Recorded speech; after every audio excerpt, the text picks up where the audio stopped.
Labą dieną. Sveiki, mėlėjai.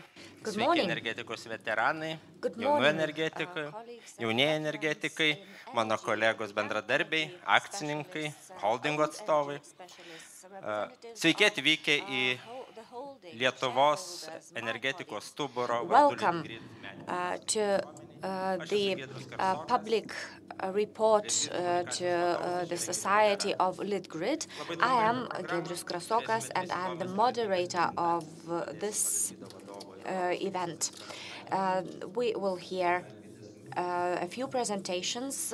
First of all, we will hear from Daivis Virbickas, who is the representative of the European Commission, and then Romas Švedas, who is the Litgrid board manager, will make a presentation, and then we will finish with a challenging presentation. Tomas Nemura will tell us about how employers have to change in order to lure to recruit new employees into their offices.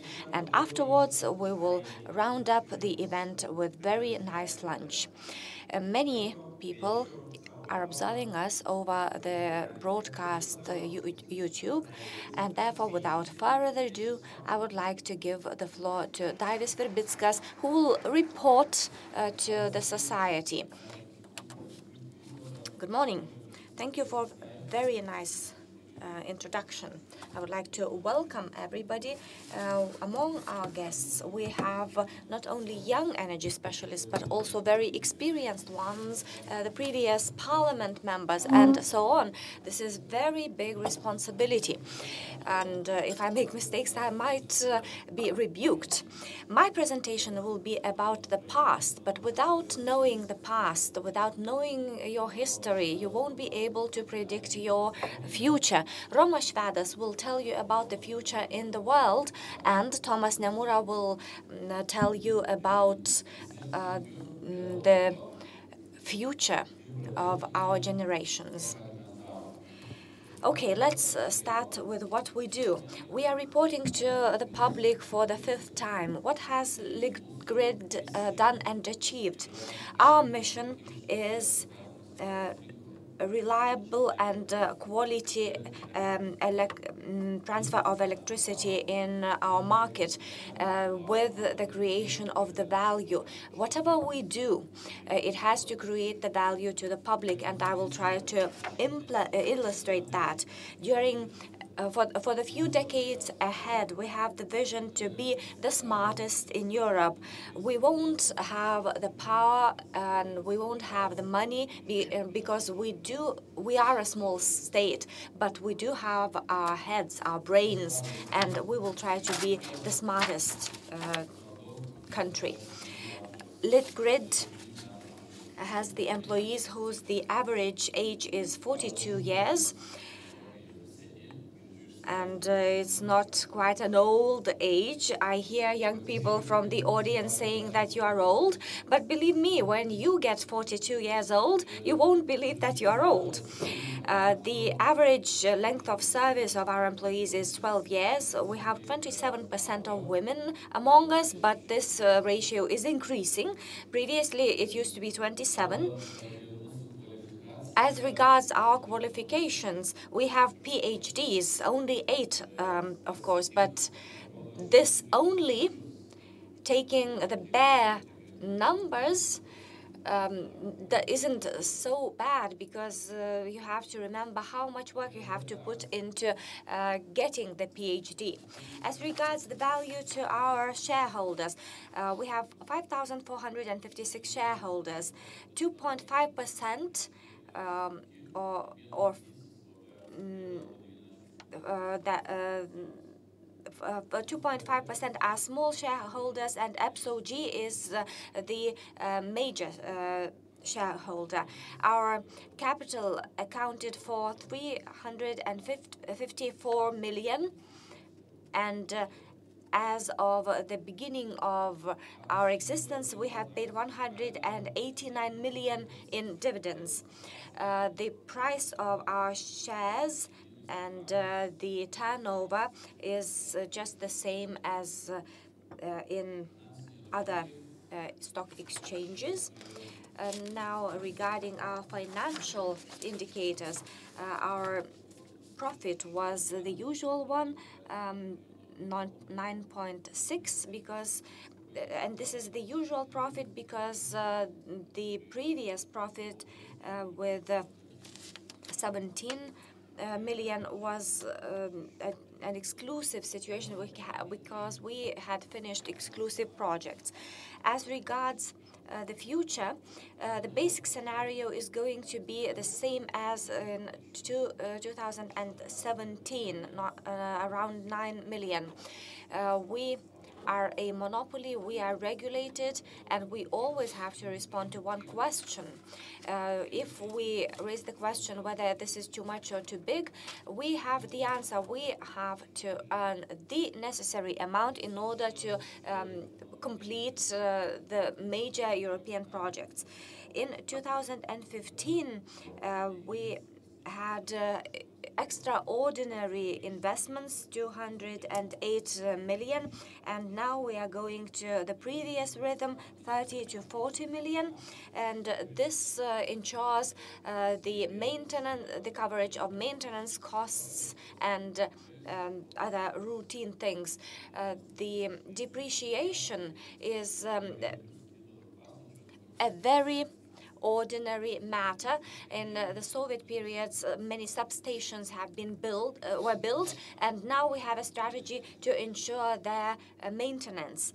And in the future, we also have to have a lower electricity rate. In 2016, the rate should have gone up by 5 times, but it didn't happen. Our rate was going down regularly, and this was ensured not only by effective management of the company, but also by the increase of the consumption, electricity consumption. EPSO G. Well, we are managed actually by the Ministry of Energy via our shareholder EPSO G, and all the dividends that we have paid were the decision of all our shareholders. They decided how the money will be used. As regards our strategy, we have 5 strategic priorities and goals, and I will tell you about each of them. I will start with the most important for us, synchronization with the European continental networks. This is one of our most important strategic goals, and Romas will tell you about global trends and will prove to you what goals and tasks are being dealt with in the world by energy specialists and how they move on from centralized to decentralized energy systems. And Romas will tell you about that. We observe all those issues and we manage the electricity system, but this is one more task for us, differently from the Germans or the French. We have another big task, synchronization. Therefore, being so small, we have to deal with 2 big tasks, synchronization and energy transfer, energy reform. Now, a few introductory slides about synchronization. Synchronization is something which can be defined as interdependence. It's like riding a bike in tandem. And now this is the tandem, so to say, together with Estonians, Latvians, the Russians, and Belarusians, and we are interdependent, which has both positive and negative aspects. As regards our national policy, we are targeting the East and the West. We have to cut our infrastructural dependence on the East. This is nothing new. Europe has already solved this issue. Everything started with Central Europe and the Apennine peninsula, where Italy, Switzerland, Austria, and other Western countries have noticed that it's cheaper to get synchronized. This is much more efficient and reliable, which they did.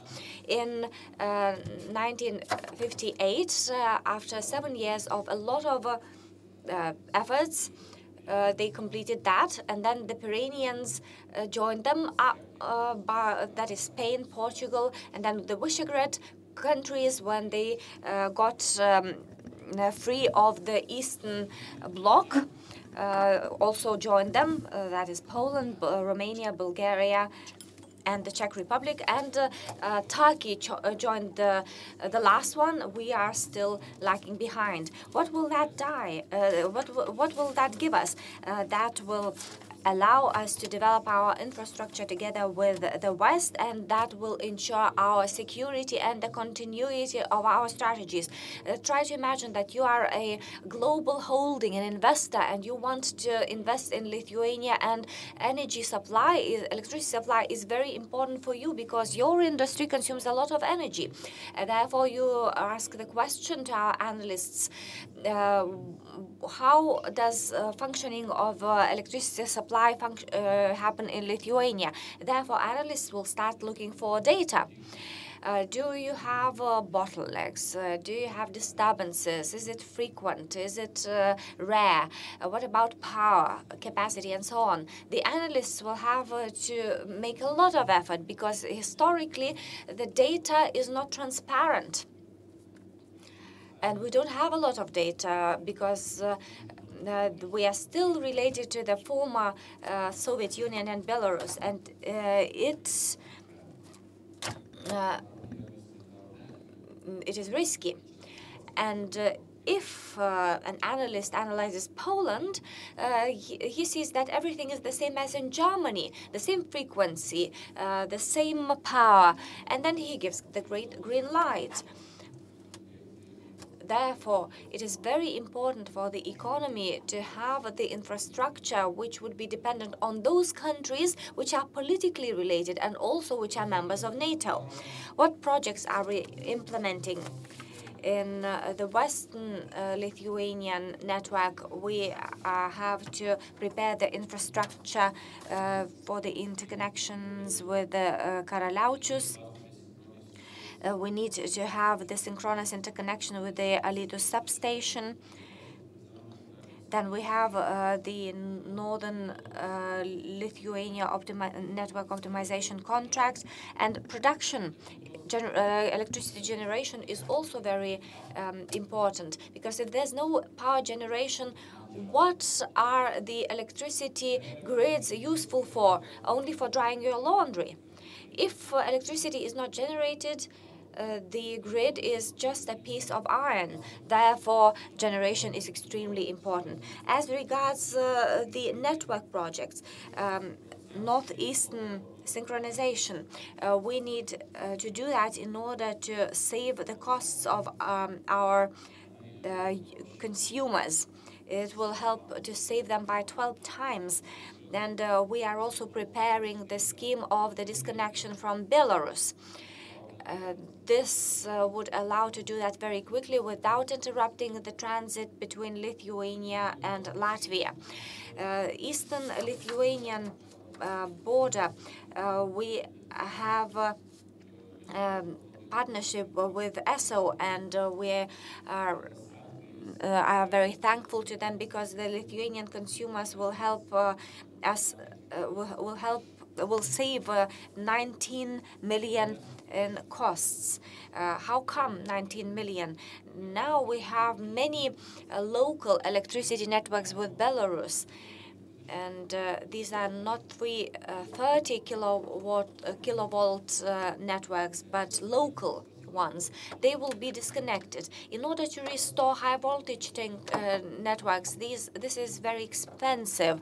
And we have met ESO, and ESO said that we have to ensure the reliability of the distribution networks. And that's why we will be able to save 19 million in cost savings for the consumers. What are the investments planned? In 10 years, we are planning to invest 610 million euro for the major part will go on strategic projects, 61%. And in the summer, we are planning a political agreement with the participation of Brussels in order to ensure the synchronization scenario and discuss the details. Then 29% will be invested into the modernization of the grid, and other investments are traditional, like IT, the connection of users, the connection of the generators, and so on. And you will have more detailed information in our 10-year plan, which is public. Now, isolated tests.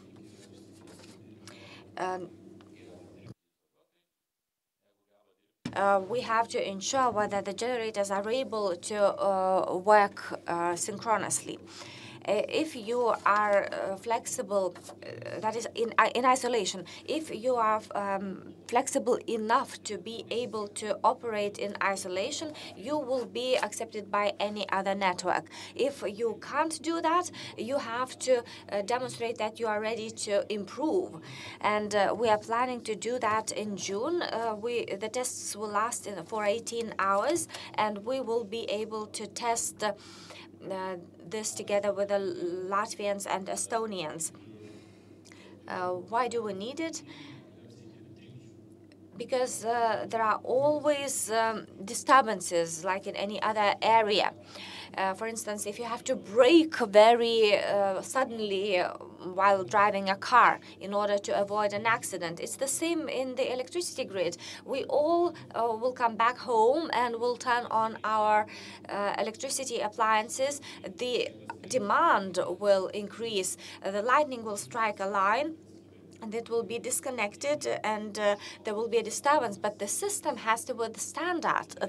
Therefore, we need to test everything in order to ensure the improvement of the network. In relation to the scenarios of the synchronization, a few countries like Estonians were saying that we are very happy to be here. The Finns are closer than the Lithuanians, and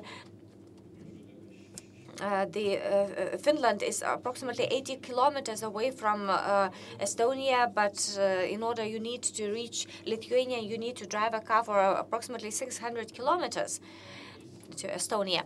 And I would like to remind you that the two cable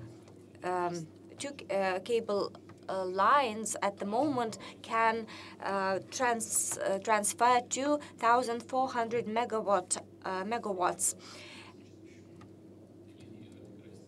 And the lines from the Astrav power plant, which are being planned, will be able to transmit 2,200 megawatts. So we have to raise the question whether what would happen if we didn't suddenly stopped having this line of 2,400 megawatts.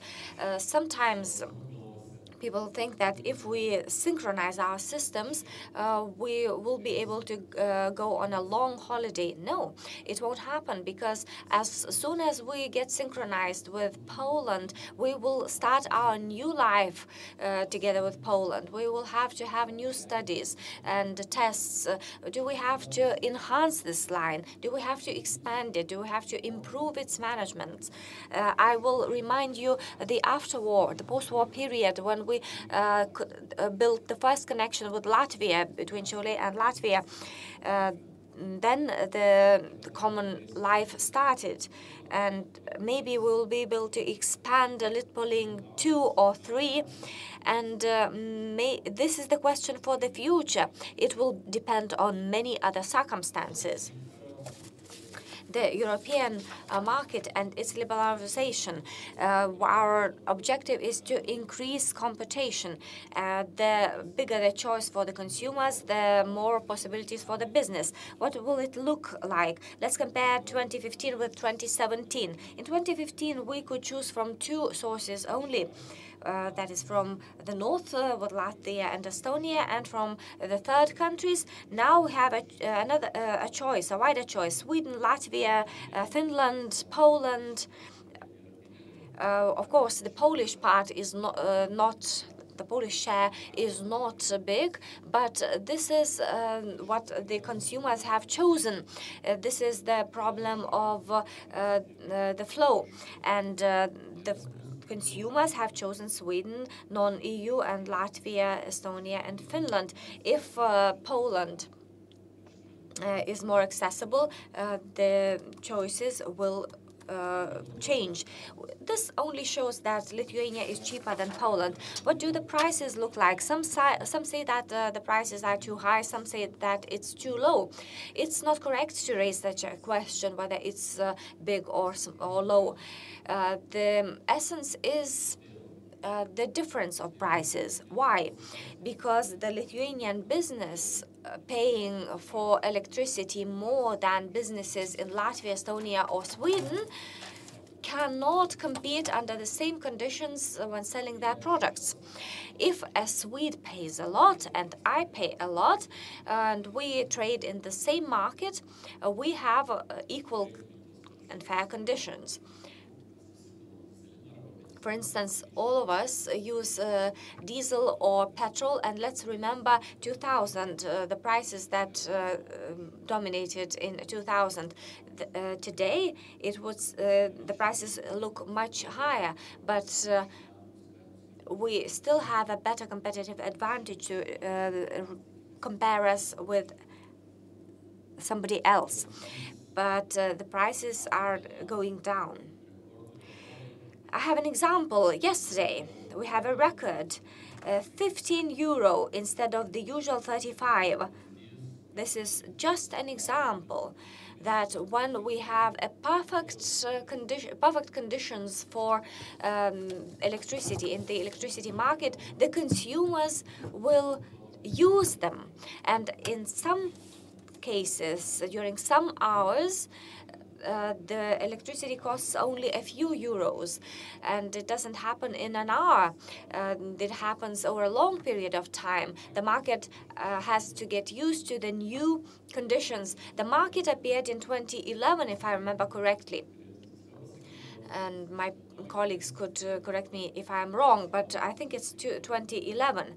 And Litpolink will appeared in December 2015, and infrastructure appeared. The market got used to the new conditions and the infrastructure, and the price fell to 15 euro.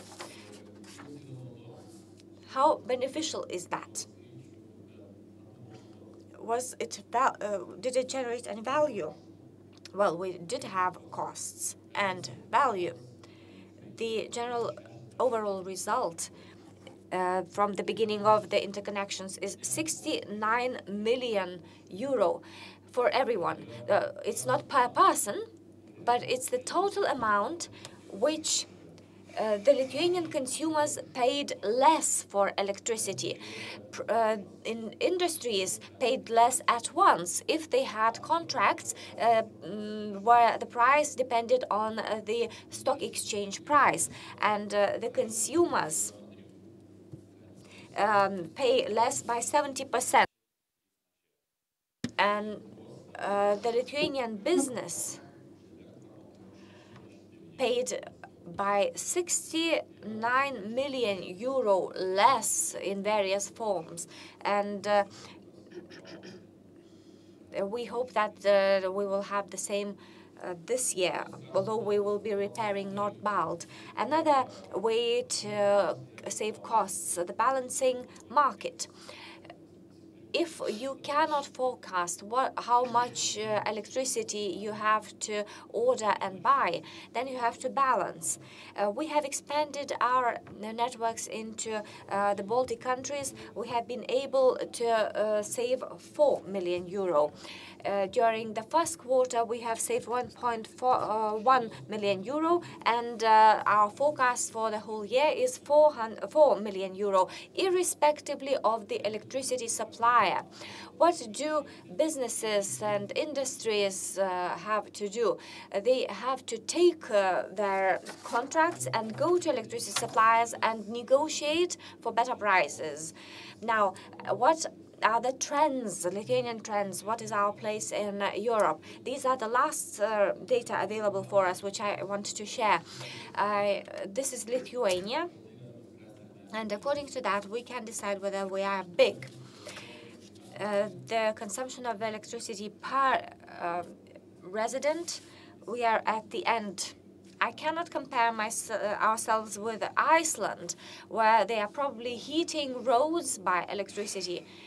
This is the consumption per resident. So we are not big by consumption of electricity, and we are the last by electricity production, the last in Europe.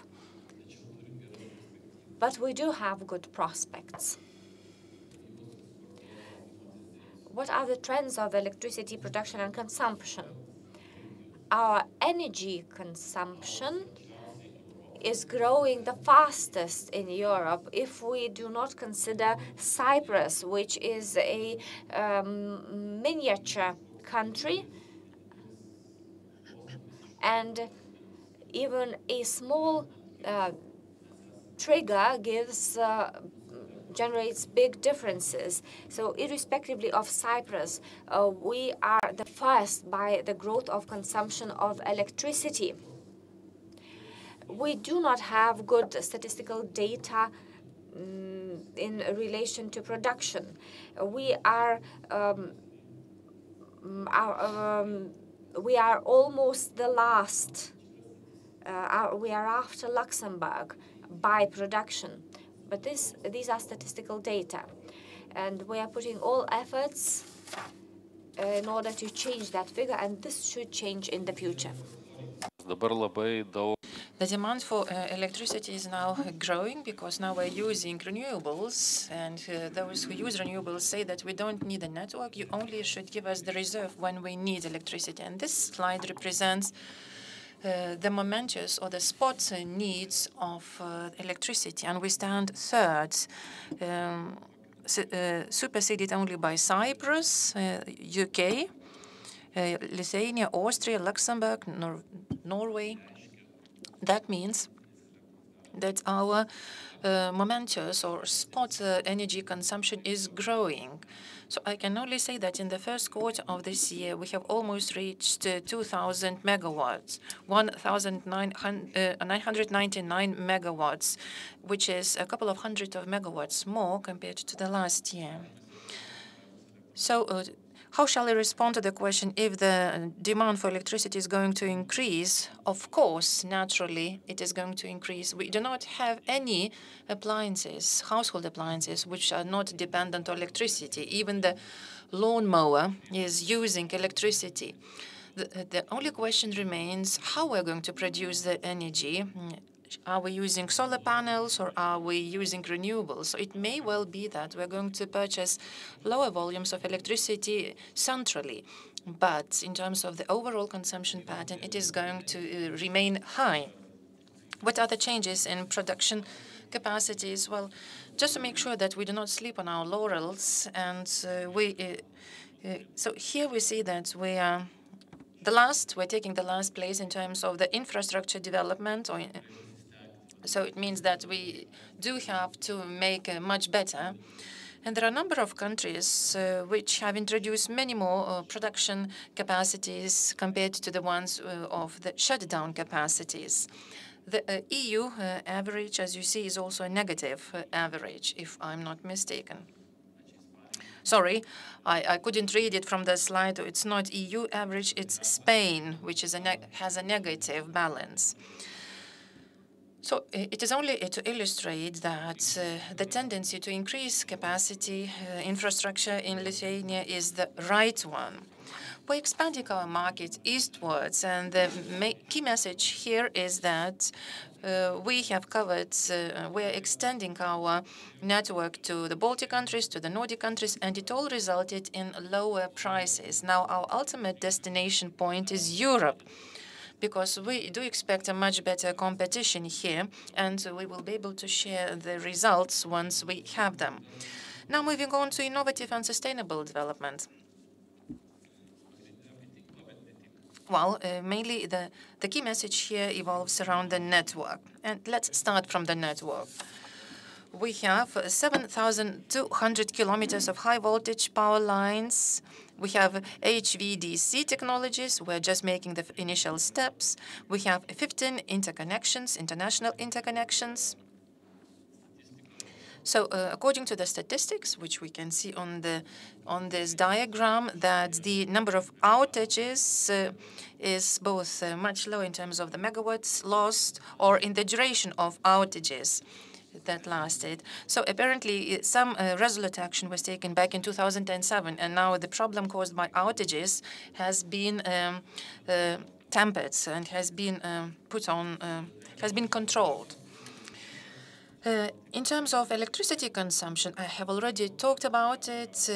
Simply to illustrate, this slide illustrates that agriculture is #1 sector, followed by industry, which is, by the way, quite a good trend, as it shows the good prospects for GDP growth in Lithuania. Households are also growing by 2%, and I believe each of us are using many more electricity appliances at home.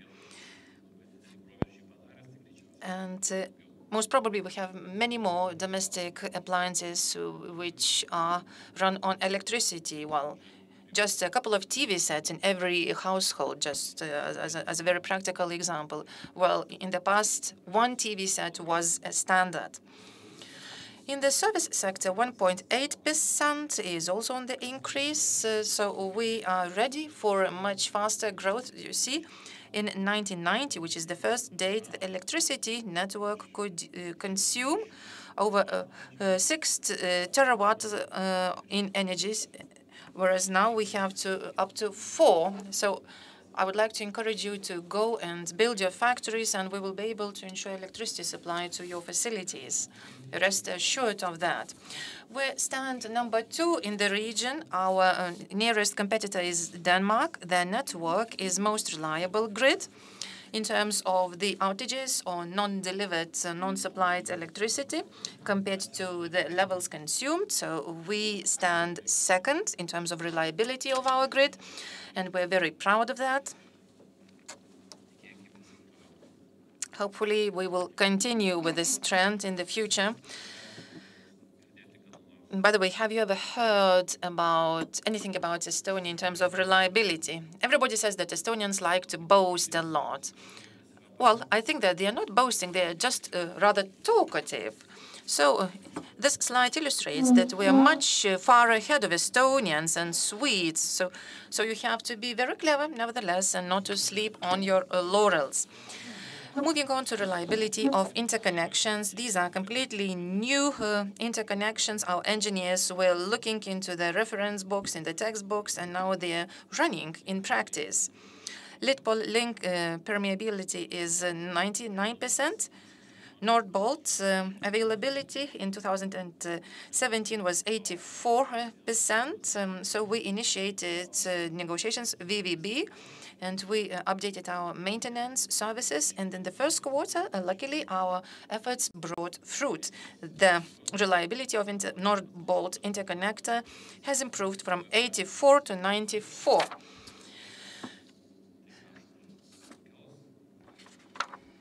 So EVB are paying for their own guarantees.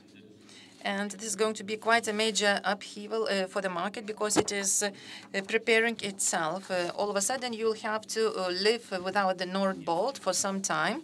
And the ones which are negotiating with the suppliers can already feel this trend.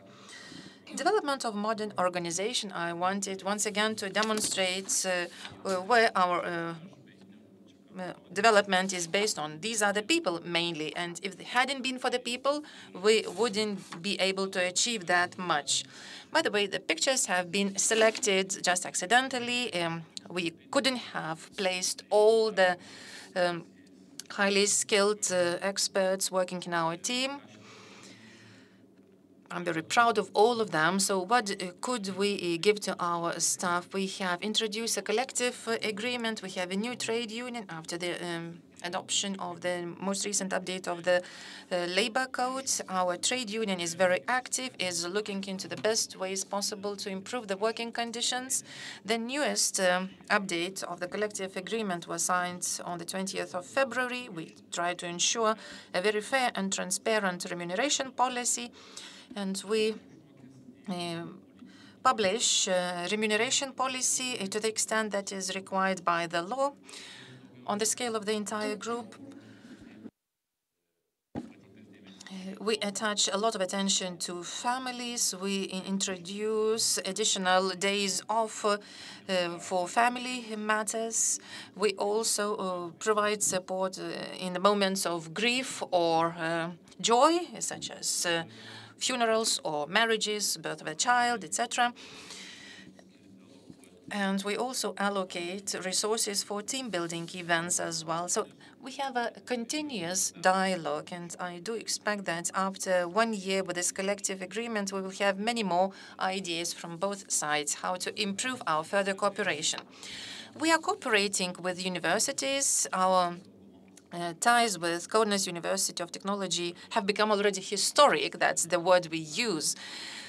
We also cooperate with Vilnius Gediminas Technical University, with Klaipėda University, with the latter we signed a new cooperation agreement. We invite students for internships. Last year we had 11 university students doing internship in Litgrid. So in case you haven't known of this possibility, you're more than welcome to try it yourself. Lean. We have introduced lean. We haven't yet dealt with the question of the waste, but Litgrid has a very wide network. So we have just making the first initial steps of lean journey. We have registered 151 ideas for improvement registered from the grassroots. So the lowest rank staff members are best placed to see where the root problems are, and they're the ones which are presenting their ideas for further improvement, which is a mini Kaizen process under lean theory. So we're trying to test and try those ideas and adopt the best ones. We also have those additional walk-around reviews. And by the way, there are different ideas about if lean is good or bad. We believe it is good. We know more what our colleagues are doing. We have better understanding of the deadlines. We identify problems easier. There is some sort of a communication chain. There is a very clear sequence of events. There are some gray areas where we've been wasting our time. We are discovering our people, the activities. We have many more face-to-face contact with your immediate superiors. So that helps to build a much stronger team spirit. And we also ensure that information is not given or imposed to the people from top down, but also from the grassroots to the top. You may have noticed that nothing is bad about lean, but well, nothing is going without any obstacle. Of course, you have to put an extra effort to make it a success. This slide illustrates that everybody needs a moment of relaxation, and these photographs illustrate our joint events, our team-building events, both in summer and in colder season, so that we can come back and have much more energy for further endeavors. We're socially responsible company, and in terms of the benefits to the Lithuania, so over the past 2 years, we have generated 69 million of savings, and you're going to feel it sooner or later. In terms of the balancing, we expect 4 million euros, and dividends, we have paid 189 million over the period of last year. Without a reliable electricity transmission, we wouldn't be generating GDP, which is 114 million euros.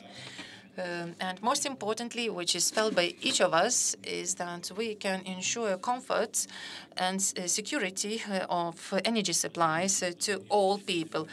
Just imagine you come back home after a work day and there is no electricity back at home.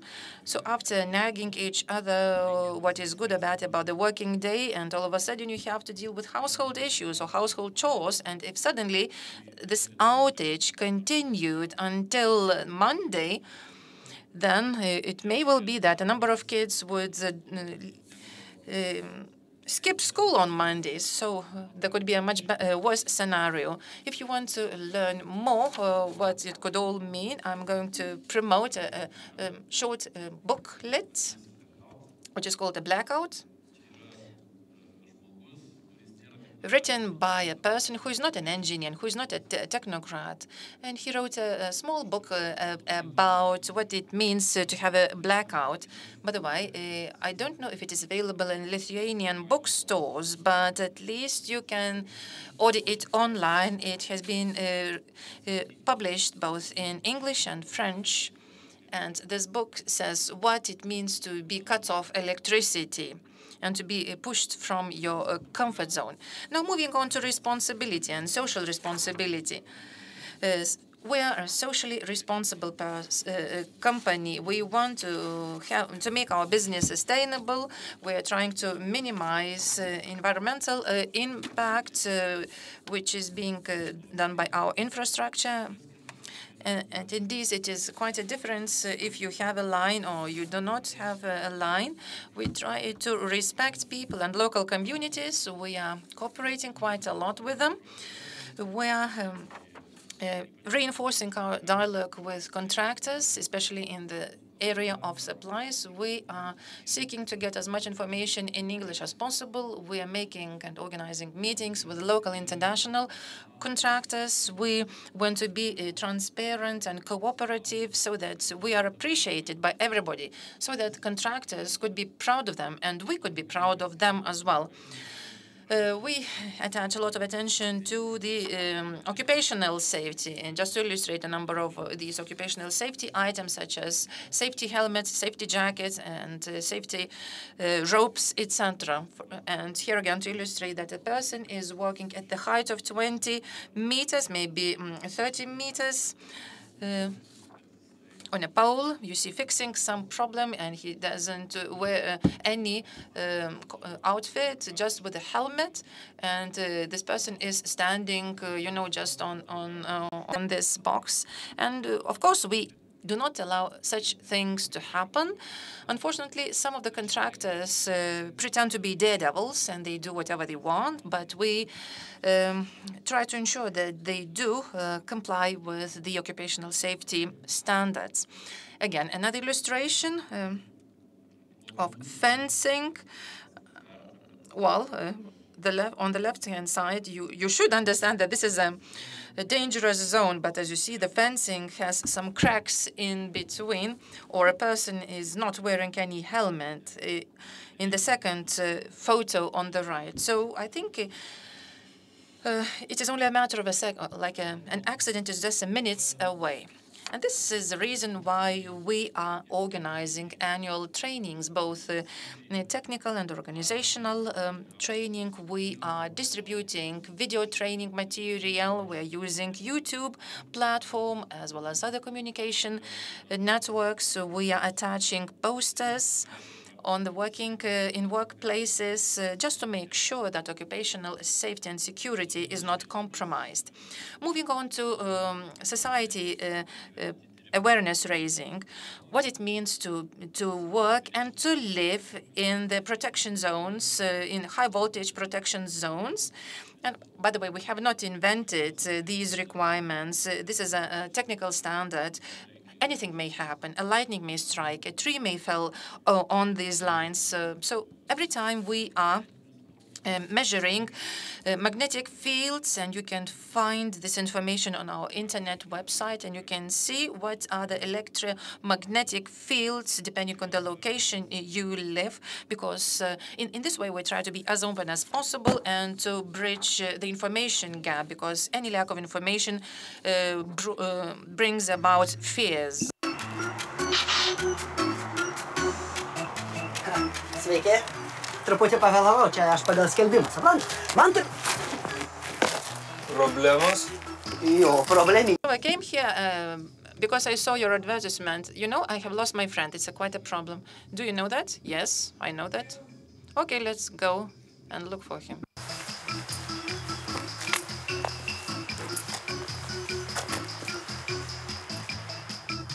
Einam greičiau, suprantat, darbas stoja. Okay, move it, move it. We need to... You see, this is the spot where everything has happened. Well, don't touch metal details. You see the cables, the scoop, I see, and the person is missing. You see, I gave him an advance payment yesterday, and I don't know how has he perished, where has he perished. So first of all, he burned himself alive and then jumped off onto into his booth. But you see, he was working in a tractor, and he somehow crossed over the electric line, and he was electrocuted, basically. You cannot work in the field, which is very close to high voltage area, without wearing protection outfits. Žiūrėk, paspaus knopkę, melodiją groja. Padėjau, apgavau baimės. O tu sekiau iš paskos, jau viską paaiškinai. Viskas, jau savo darbą atlikai. Elektros laidai nepaprastai. Electric cable are very dangerous, extremely dangerous. A high voltage installation has a much more powerful electricity than it is being used at home. It may even electrocute a person at a distance, or remote electrocution. So you should be very careful when working close to the high voltage area. The highest or the most safest distance is over 2 meters. A safe distance from a cable which has been cut off is 8 meters. A safe distance while you are fishing is 100 meters. And the permissible height of a vehicle is up to 4.5 meters. So if you see a cable which has been cut off or a very damaged installation, please report immediately by calling a general line 112.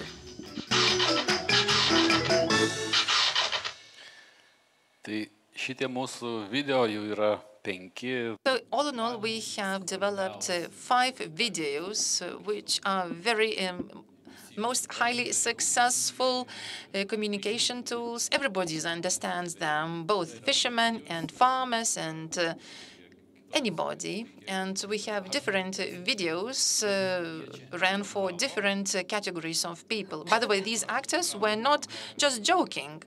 Well, and it is a proven scientific fact that a high voltage line may electrocute a person even at a distance, because it has a very powerful electricity being transmitted on this line. And there are some indeed tragic fatalities when a person was fishing in a rubber boat and there was disrupted airline lying nearby or in the lake, and the person was electrocuted. So whenever you see any electric cable, we may find some fatalities, or cars abandoned, or shoes abandoned, and all the persons have already abandoned the scene because they were shocked. Environmental protection. We are working very closely with environmentalists. We have over 8,500 units of navigation tools for birds. We have over 9,000 of birds' houses for protected species. And by the way, apparently our birds liked a lot our birds' houses, and they are now enjoying them. We also introduced some noise protection walls and fencing in Alytus and Klaipėda. We measured noise levels, even though we have not yet, we were below the maximum allowed noise level. We have communicated with local communities and together decided to introduce these noise fencing, and we're designing the similar fencing in Klaipėda. Also, once a year, we plant trees, and all in all, we have planted 15,000 of seedlings. And by the way, our trees have the highest level of survival, meaning they grow into larger trees as well. We are in close contact with communities, and we attract the celebrities to get our message across to everybody so that we can pull as much of public support as possible, and everybody could contribute to our future. All in all, we had 40 such meetings with local communities. And my last slide, you're more than welcome to visit us. You can visit our switchboard or any. You can learn how electricity is being distributed or transmitted to your region, to your location. So all it takes is phone and write to us, because we want to get your feedback. So we're more than welcoming everybody who has interest in what we're doing. And that's it. Thank you for your attention. Ar turėtumėt klausimų? Any questions, please? Hello, I am Virgilijus Koderys. Thank you about your very interesting presentation. I have a practical question. The most important task, as you said, is synchronization, but it will probably be done in two parts. First of all, the systems, the network, the grid, and then generation. Can we find any plans or any understanding what you are going to do in terms of the generation, or what you are already doing? I understand you have a lot of information which we can understand about synchronization, but what about generation? Or will Lietuvos Energija do it by default? Well, yes, I mentioned that without generation, we will be able to only dry our laundry on those lines. I cannot speak instead of Lietuvos Energija. Together with the Baltic, Estonian, and Latvian operators, we have made calculations what generators we need.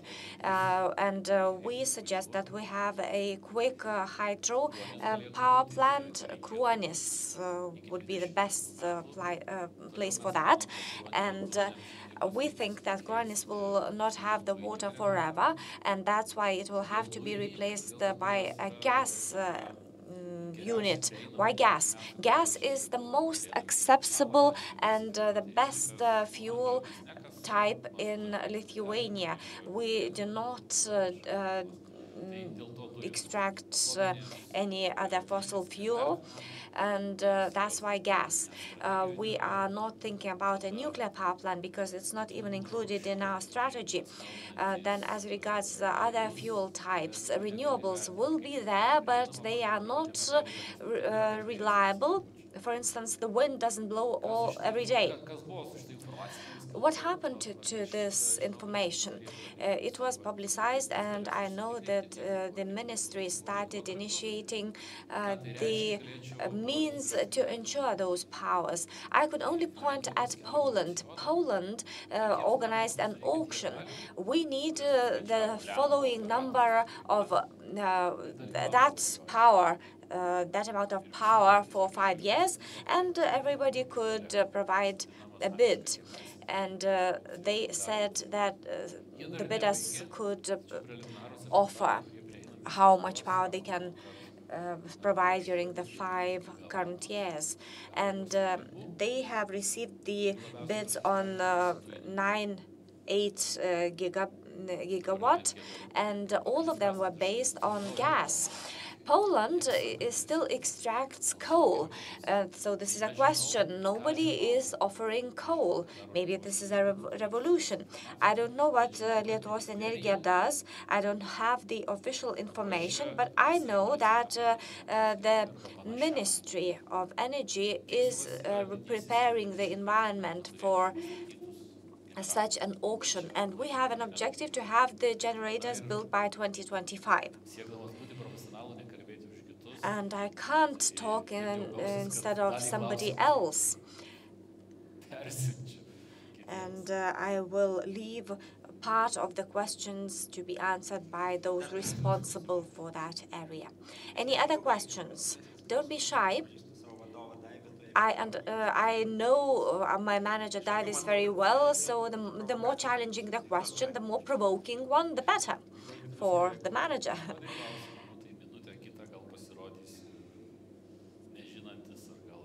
If you ask a question, challenging one, you might look ignorant for a minute or two, but if you won't ask a question, you will remain ignorant. Well, you asked for provoking questions. You had the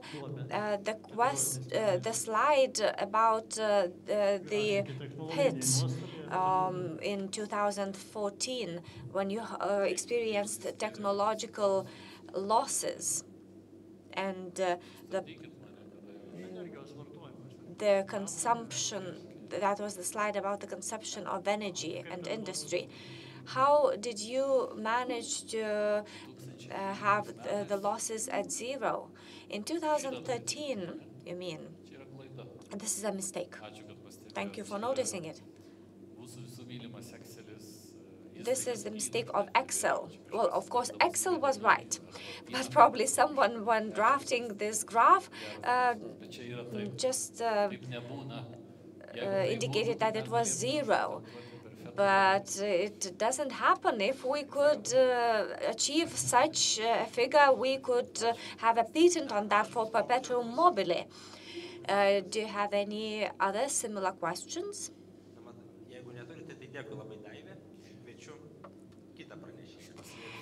Thank you, Davis. Now, another speaker, please.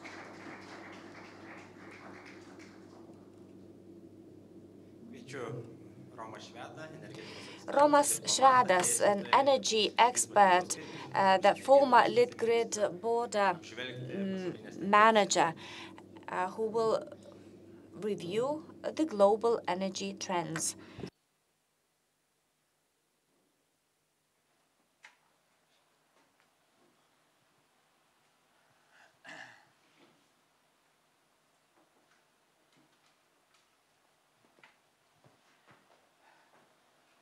Labadiena visiems, ačiū už gražų. Good afternoon. Thank you for a very nice and a very long presentation. At the moment, I'm a freelance, and that's why I can be without my tie. Yes, I have seen a lot, and I have already passed over the Litgrid age average, and if I came back to the company, I would make the average worse. But I'm very happy to return to this company and see what is happening in it today. And what I can see today from my long-time working experience, this Litgrid manager presentation to me personally was like music to my ears. What does it mean? It means that 10 years ago, in 2008 and 2007, I was working in the Ministry of Foreign Affairs, and we had the Economic Security Policy Department, and I was heading that department. And when we needed the information about the energy sector, and the energy sector is directly related to the country's national security, it was not possible to receive information. We needed to extract information. Secondly, all our energy was directed towards the east. Why? Because they had the largest global electricity system, the largest electricity system in the world, and it was only a decade ago. Everything that we could see here 10 years ago was not possible to see back then. And therefore, in order to get some results or an analysis that we have seen here, would have been something absolutely exclusive. And on the other hand, the things that we have seen here today in the European context is the report, the way it has to look like, which means that this report is the report of a respectable, normal European state, of a respectable transmission systems operator. And if a normal report can be called an exclusive one, we can ask ourselves where we were 10 years ago. And in terms of the energy policy, back then we were driving the wrong direction. And back then the energy reform took place. I was working in the Ministry of Energy, and the reform allowed us to separate transmission from generation, and we have changed our legislation, and the results that we can see here today are very optimistic. We are very proud of them, and we have the system which is independent of the political powers, political winds. The transmission systems operator works effectively and transparently and provides all necessary information to our people. It works for the sake of the consumer. It's transparent and it's like music to my ears. I would like to congratulate on that the manager and all the staff, and I'm very happy to come back here. So now the trends that I would like to share with you are related to the global trends and the ideas what message is being sent to Lithuania. I have those insights in the university where I am at present lecturing. And let's look towards the future. Let's have a look towards the future. Now, this is the picture of Mr. Fatih Birol, who is the managing director of the International Energy Agency, just like we have the CEO of Litgrid.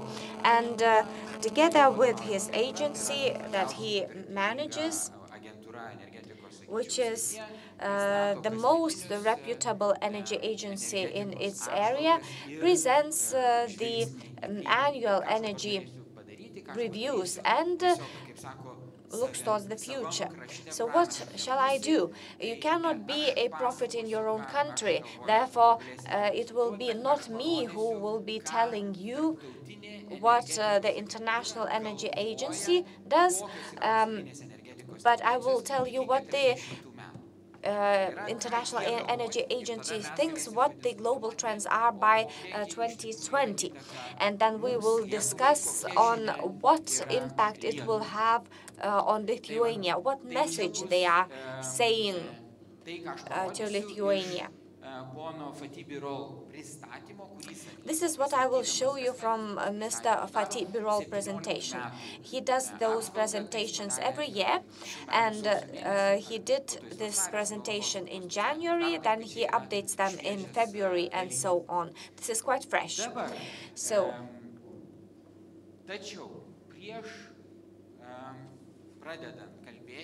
before we start speaking about that, I would like to ask the audience a question. those who participate here, while I speak and while I show you the information, please think which world energy trends are most important for Lithuania, why, and what Lithuania should do in order to assess those trends. I won't be speaking alone. You have to think what trends are the most important, and then I will tell you what you think, why one or another trend is important. Okay, I will start with the 4 largest reforms that have been named by the International Energy Agency. First of all, the US global leadership in oil and gas sectors. And as has been said, this is an indisputable thing that will turn the world over, and the US will dominate in these two sectors. Solar energy is becoming cheaper rapidly. The demand of electricity is at the moment increasing at least twice as fast as the global energy demand. And we have a new China energy policy. So the 4 largest changes named by the International Energy Agency. Vatibiron said that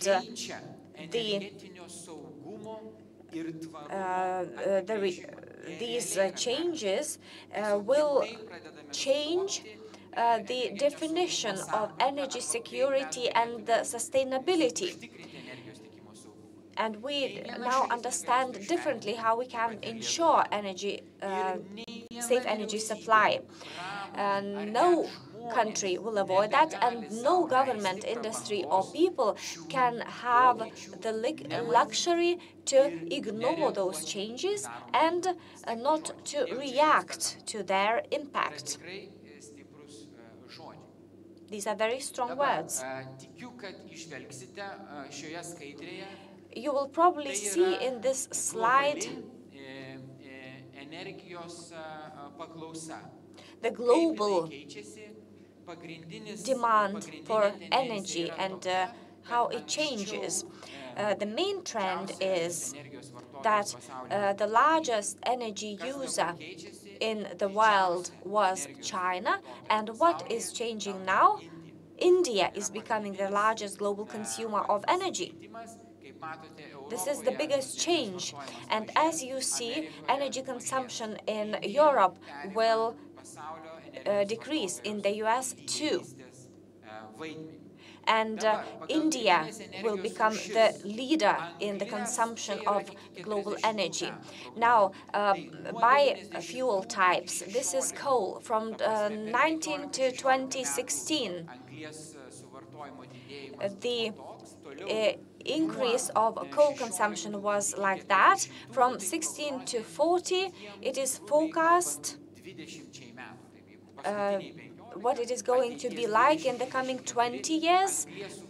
The consumption of coal will be declining, but the consumption will still increase.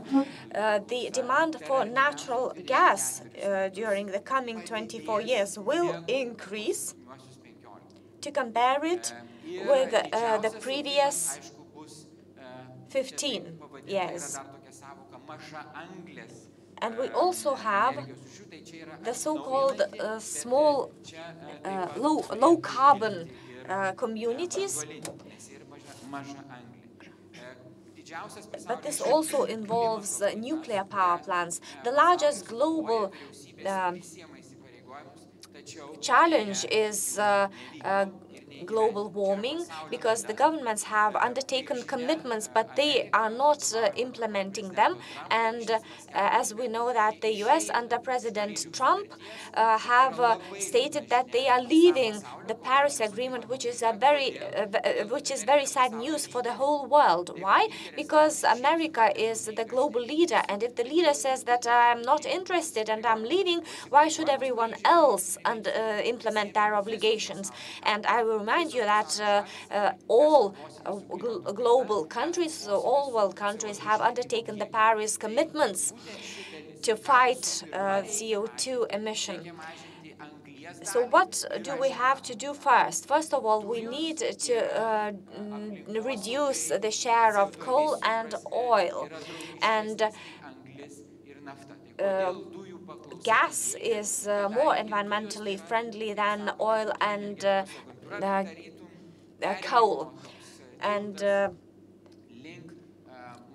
the International Energy Agency says that gas is like a transitional, like a bridge towards a low-carbon economy. So actually, we have to reduce the consumption of oil. So first of all, renewables are not sufficient to ensure the supply of energy to industry. That's why we have to choose gas. Now, what are the trends in China? China are reducing the consumption of coal. As regards the consumption of oil, they are also reducing the use, and China is also increasing the technologies of low carbon technologies, and this involves nuclear. So China has changed its energy policy a lot. Another slide is related to solar energy, which occupies the largest part when we speak about new capacities. So we have to think about what new capacities will be installed during the coming 20 years. So we see that we have invested into coal a lot.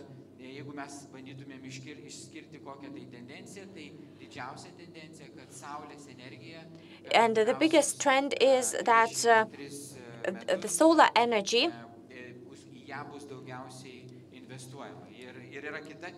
will be the area where the largest investments will be made during the coming 20 years.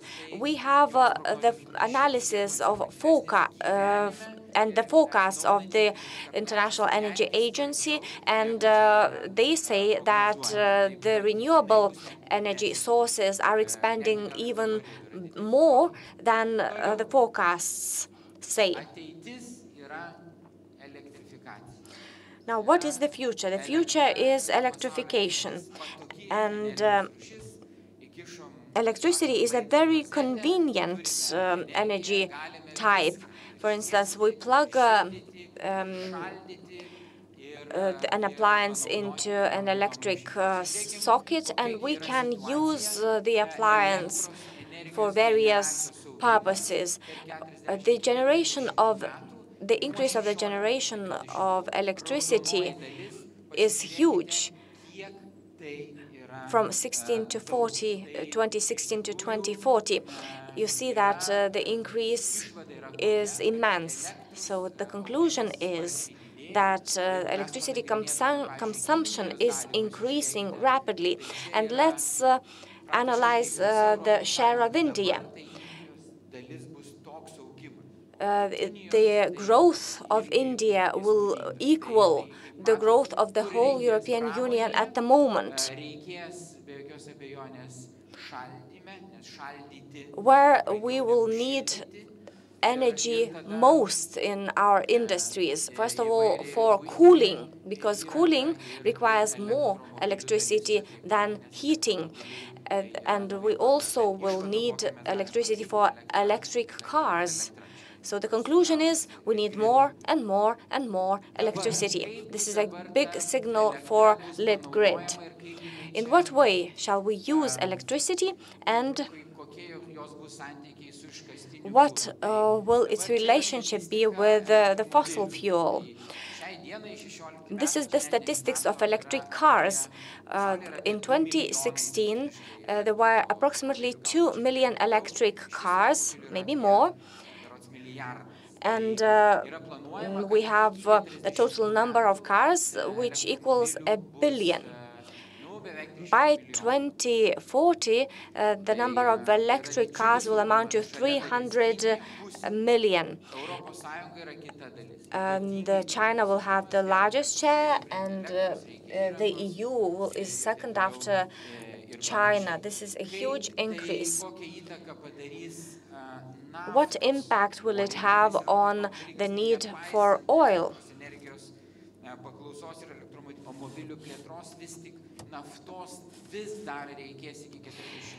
We will still need oil by 2040, especially for the heavy motor vehicles. And the trailers, aviation will not change their orientation so quickly. And this will still ensure the growth of the demand for oil.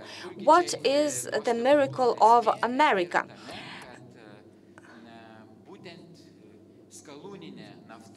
Shale gas will be demanded, and the extraction of shale gas will be increasing very quickly. What conclusion can we make? It should stabilize oil and gas markets in the world, so that these markets are not concentrated only in the Middle East, which is a conflict region, and if anything happens in that region, the prices of oil go up. America will be a very important player, and we have to quote Trump here, America first. Trump promotes gas and oil markets in America and industries too. And we know that this is actually kind of the last try to sell the things that they can still extract. So what do we see here? 60% of global gas trade is via pipeline, and 39%, okay, roughly 40% via LNG terminals. Yet another revolution or transformation, it is going to happen, or the trend is going to be reversed in 2040, whereas the volumes, overall volumes traded are going to be doubled. So 60% of gas is going to be traded via LNG facilities, and the remainder 40% of gas is going to be traded via pipelines. That is the scenario for 2040. How is the relationship of natural gas exporters is going to change? The largest gas exporter at this time was Russia, followed by America, whereas by 2040 you can see that the American share is going to be half the Russian share. And considering that as LNG is a global market and gas as a commodity loses its status of commodity, you don't longer need a pipeline. There is a major revolution. The world is the market with all the good or bad repercussions derived from that. The main gas importers are going to remain now going to be Europe and Asia in 2016, and by 2040, you see, Europe is going to import a lot of gas, and Asia is going to be #1 importer of gas. So within the coming 25 years, gas is going to be that type of fossil fuel, which is the most least harmful to the environment, is going to be used still in large volumes.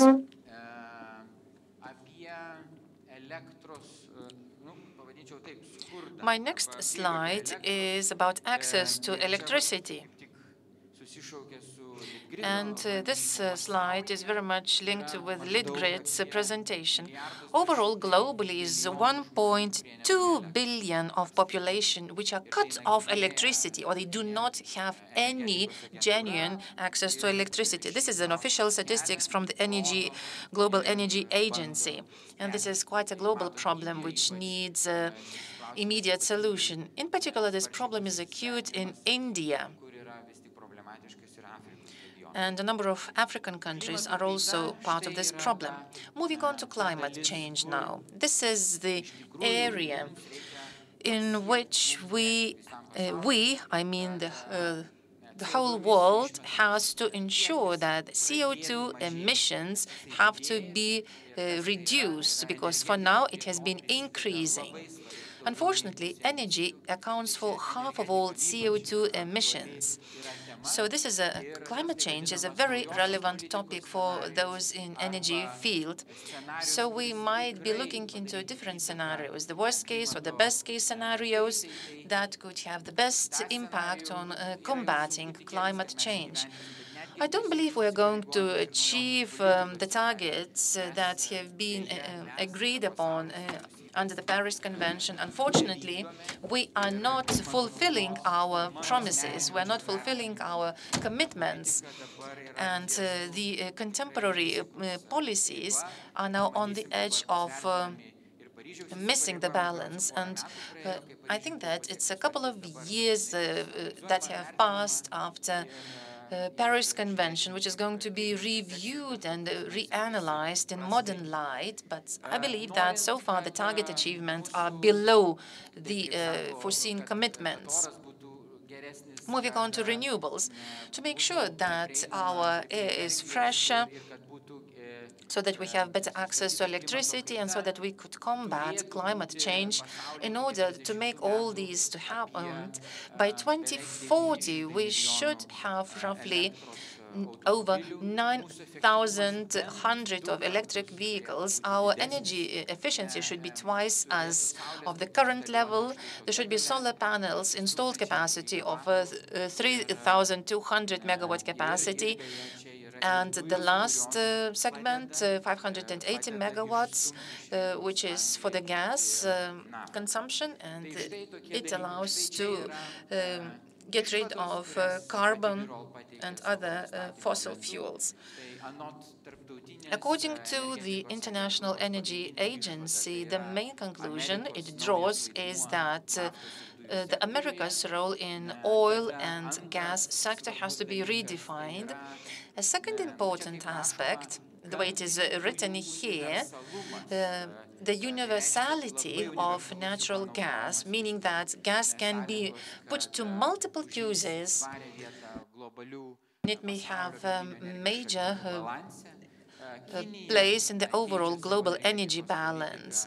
China is changing its energy policy, moving towards a cleaner and greener energy as a form of its attempts to combat climate change.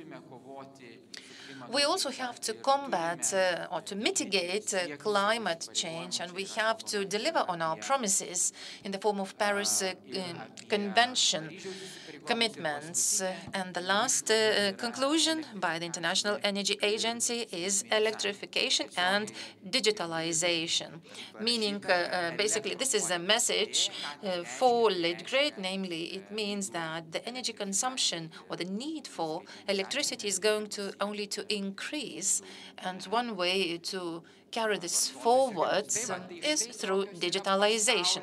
So these are the global conclusions or the global trends highlighted by the International Energy Agency. So this is their take on the global developments. But I believe that International Energy Agency is the most reputable organization, and we have to pay due respect to these assumptions. What can we draw from these conclusions in the case of Lithuania?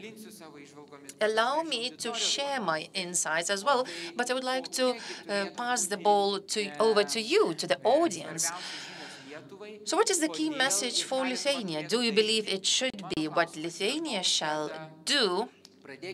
And I think that, first of all, we have to start from electricity, from energy sector. You may recall the beginning of my presentation. And by the way, the most active members of the audience are going to be to get a small present for being active. So what could Litgrid do to perform better? And you have some surprise for asking the right question, basically. So from what you have seen and heard today, from what you have seen from the International Energy Agency's conclusions, the annual vision and take of the trends, what do you think you could develop or what you can borrow and adapt in Lithuanian context? Maybe this is a question addressed to our younger audiences. Which of you is more daring? And by the way, now we have the Vice Minister, Energy Vice Minister present in the audience. I think you should seize this opportunity to make your voice heard. Jonas Vaičys is my name, Kaunas Technological University. I like the slide that solar energy is going to be on the increase in the future. Unfortunately, we do not have so far in Lithuania any possibility to connect solar panel farms to the grid. So if all of a sudden we have this overall national strategy to increase our solar power energy generated in our overall energy balance, what can we do to make this connection or to transmit energy generated in solar panels to the grid? Okay, thank you for your question. Any more questions? Any more darings? So you could also get questions on gas and coal. Mantas. From the Seimas, I'm assistant to the MP. So now that we're moving to renewables, we have solar, we have wind, and they're very non-reliable. Sometimes you have wind, sometimes you don't, or sometimes you have solar and don't. How shall you balance for these uneven generation? How can you balance these shortages of wind or sun? But please, still hold the mic, please. So how would you respond to seeing the general energy trends? You've seen them. And what you do personally, what kind of a message you could take from that for Lithuania? Because, of course, generation is quite a challenge. And Poderys, the chairman of the Energy Commission, for the Commission of Prices and Energy. Okay, the way I see it, let's say we take 2050, 70% of energy is going to be produced from renewables, 30% is going to be balanced. That could be balanced by gas. That could be like storage capacities containing electricity produced in peak time. Any more questions from electricity? Hello, I'm from the Club of Energy Specialists of Vilnius, based in Vilnius.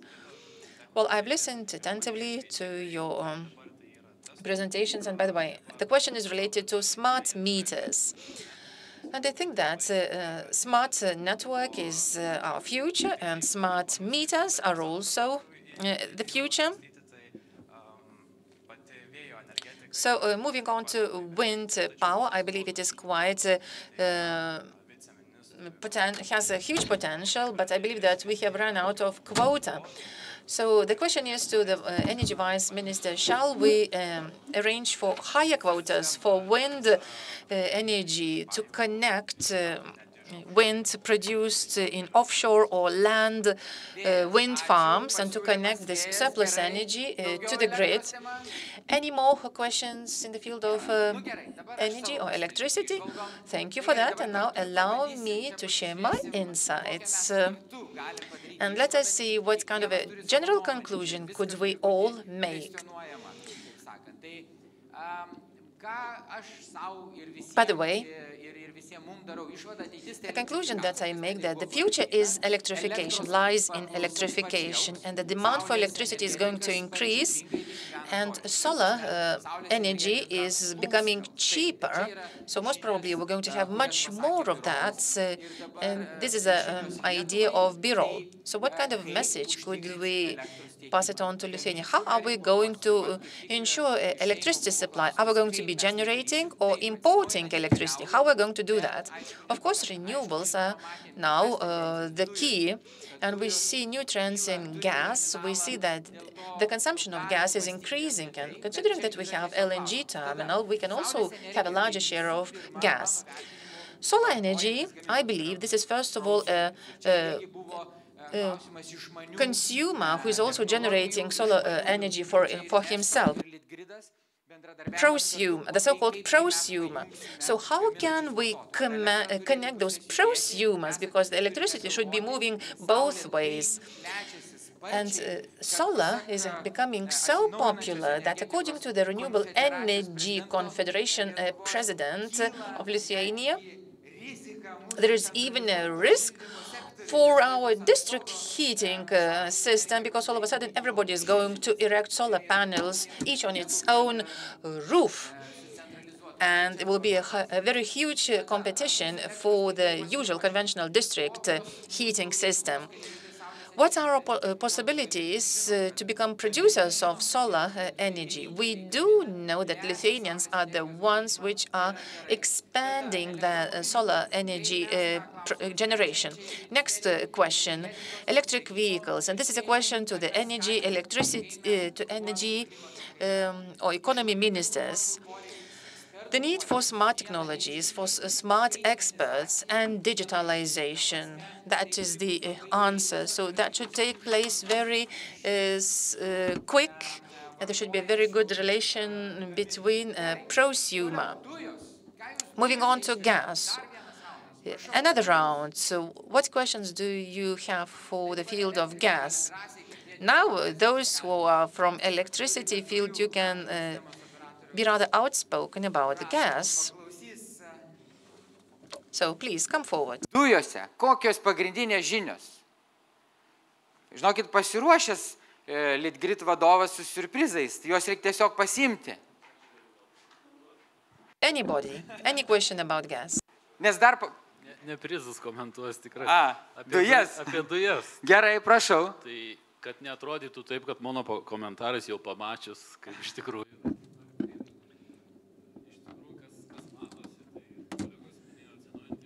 So renewables, personally, I really have serious misgivings about the prospects of solar energy in Lithuania, because we are not known as a country which has many sunny days.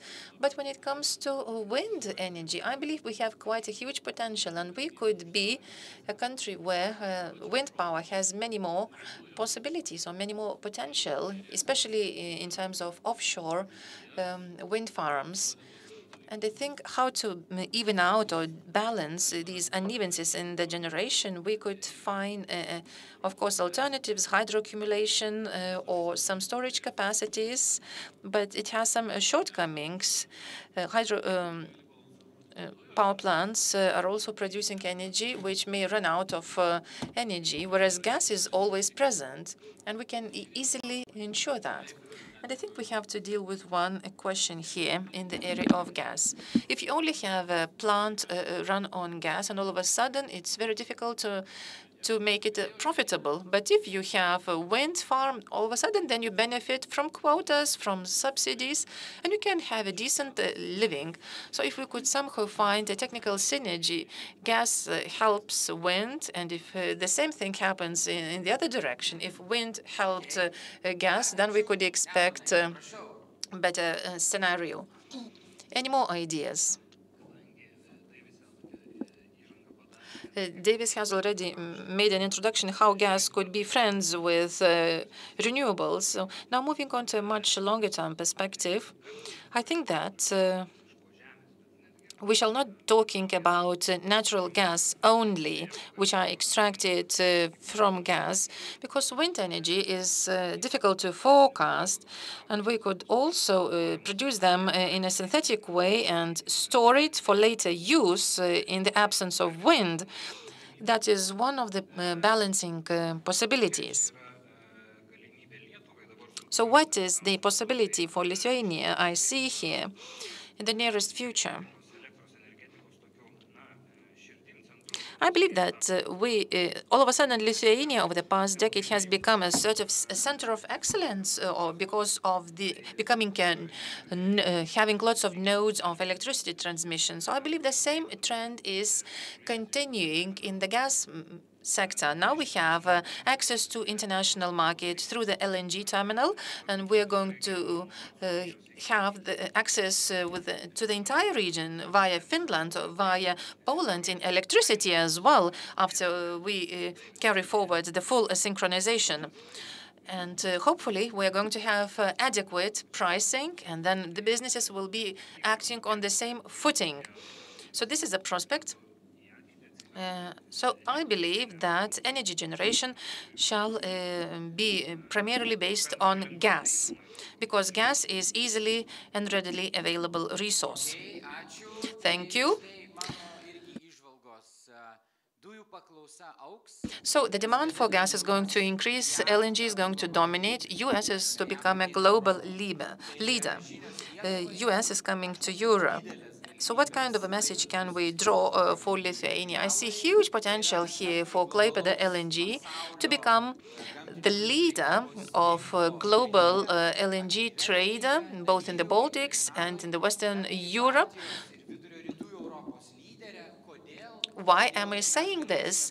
Because we will be able to use our interconnection with Poland. We will be able to export our gas far beyond the Baltic states, but moving on to the Central Europe or to Southern Europe or even to Ukraine or any countries of that region, we will be able to use it, Baltic Connect grid to connect to Finland. Or we could also make a better use of underground storage facility in Ančiukalns. There are huge, good potential for small-scale development of LNG, namely the use of LNG in various projects, such as heating of remote regions, or by providing them with major basic commodities. We could also use LNG as trailers, as a fuel for locomotives, to use it in remote regions. We could also use mobile regasification facilities. You take a tank, a trailer with a tank, and then you regas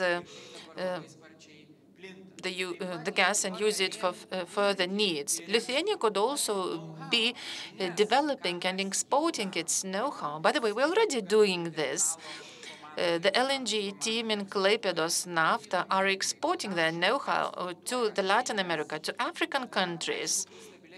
And of course, once we have a much more stable global gas market, and considering that the US has come to Europe, it means additional competition. And we're going to come as winners, because for now we've been dependent on Russia only. Now, all of a sudden, we have the US. And this is indeed a good market where the consumers can make the best use of having a good competition. The role of oil is going to increase. There will be a much higher supply of petrochemicals, and this is going to introduce some confusion in the car industry. Just imagine, all of a sudden, fuel is going to be less expensive. So why should we bother buying an electric vehicle when all of a sudden there are so many filling stations and petrol is less than €1 a liter? So you know that cheap oil comes with a price, or there is always a stick to every carrot. So the supply for petrochemicals is going to dampen a little bit the further extension of renewables. So the question is, how shall we make the best use of it, and how shall we not lead ourselves astray, that we shall not play with the oil sector because it is no longer, has no future, basically, and we shall continue with our trend for electric vehicles. So we shall be focused on that. Cybersecurity is another topic. Have you ever thought of that? Birol said that digitalization equals cybersecurity, and this is a message to Lithuania and Litgrid.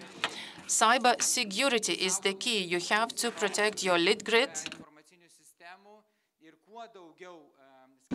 So the higher the level of digitalization, the higher the level of power generation, the higher the importance of cybersecurity. Sustainability is the last message. Regardless of the fact that we have to ensure security of energy supplies, we also have to make sure we are sustainable. And we have to be twice as much more energy efficient than today. And this is, by the way, my last message, both to the Seimas, our Parliament, and to the Energy Ministry. So please be listening attentively. These are the commitments that we have assumed under the Paris Convention, and we shall not lead ourselves astray. We shall be more energy efficient. We shall ensure that our CO2 emissions are reduced. So much from now. Thank you very much for your attention, and all the best.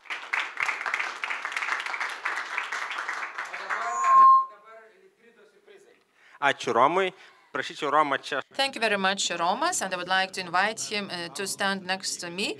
And by the way, the people who were daring enough to ask the question, so come forward to take up your prizes and make a picture with the Litgrid's CEO.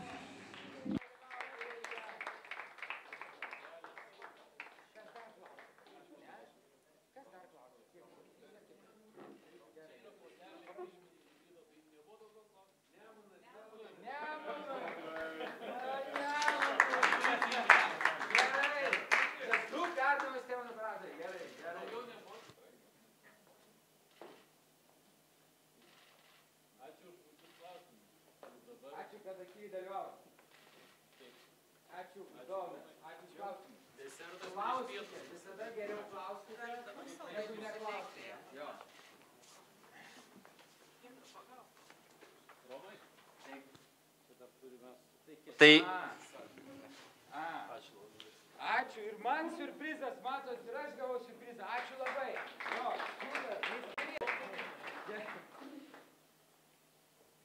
nu ką, ir kaip žadėjau, prieš desertą. As I promised, just before we break for lunch, Thomas Nemuras is going to talk about Generation Z. By the way, I know nothing about it. So what shall we do? How shall we behave with Generation Z? I'm going to make a very good statement that I have zero knowledge about energy, so I'm not going to talk about it. Giedrius has invited to talk to you about the future Generation Z, just to spell some worries. And by the way, just to set the stage, is that our energy are working quite a lot with social networks, with the audience starting from 13, which is the legal age, to spend your time in Facebook, up until 40. Throughout the year, we spread 2,500 messages to the audience. So every time you have to bend yourself backwards to find the way how to make the message intriguing. When you do it 2,500 times a year, you test what is proves itself, and you test the behavior of target audiences, and you cannot generalize them. Nevertheless, I'm going to do that, and sometimes my examples are going to be over-exaggerated just to make it more interesting. I have selected many examples. We every day work with the age group from 13 to 40 years old, and those who like the various definitions, we have two definitions, the millennials and the Z generation. The oldest are 22-year-olds, and these people to these people, agencies try to sell things actively. And the millennials are from 24 to 36, 38 years old. So the major focus of this presentation is Generation Z. And the old Z generation representative reminds of a millennial, a young millennial a lot. So what kind of people are Z generation people? These are one-sentence situations in order to understand what happens in the heads of those people. And these are mostly assumptions that we make. First of all, these are people who do everything in order to receive attention and popularity. They do not share the content which has some information. Even if they share information, they do that in order to attract attention. And both target audiences have been sharing "This is America" video clip in during the recent 2 years. Popularity stimulates the same brain centers as love and orgasm, which means that you can do anything, and I won't finish my sentence. These are people for whom the quality of attention that they receive is a secondary thing. If I receive the attention which is not quality attention, doesn't matter.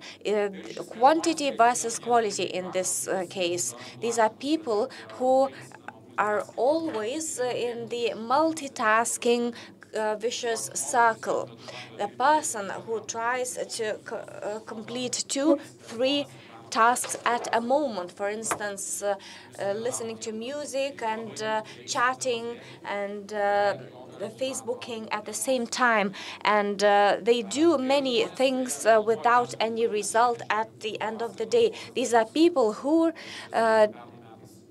during the cold season try to explain, try to clarify their relationships with their partners in relation to the Instagram pictures, and they are trying to raise the questions to themselves: why are we not from Thailand or some other warm country?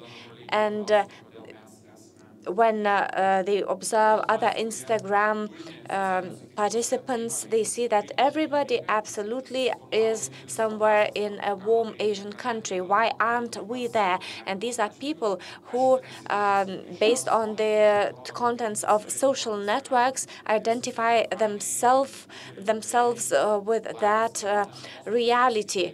It's like what they see on the screen is various pictures of barbecue parties, holidays, and cocktails, while they ignore the other part, that is bills, families, and so on. These are people who can start, who can, in the middle of the conversation, take out their phone and look at the screen. These are people who grew up with a mobile phone and are prepared to receive everything here and now. The pleasure that they need to receive from the process has to be very quickly received. These are people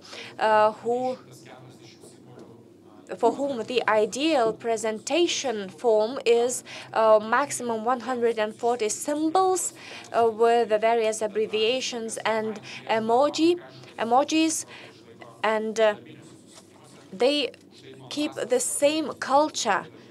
The social networking culture, they transfer to the official culture, and sometimes it's very difficult for them to understand what that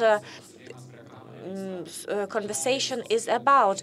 These people lack empathy, and screens do not develop empathic feelings because you cannot see the feedback on the screen. If you tell an insult to a person directly, you can see their face expression. You cannot see that on the screen.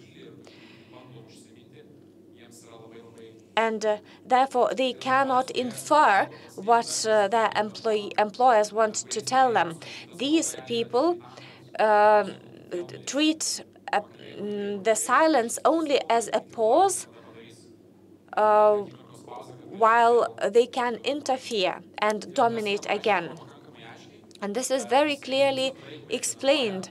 The brain centers that generate the units of pleasure work more actively when people speak about me rather than anybody else. Therefore, any narrative in the dialogue should concentrate on me as a person.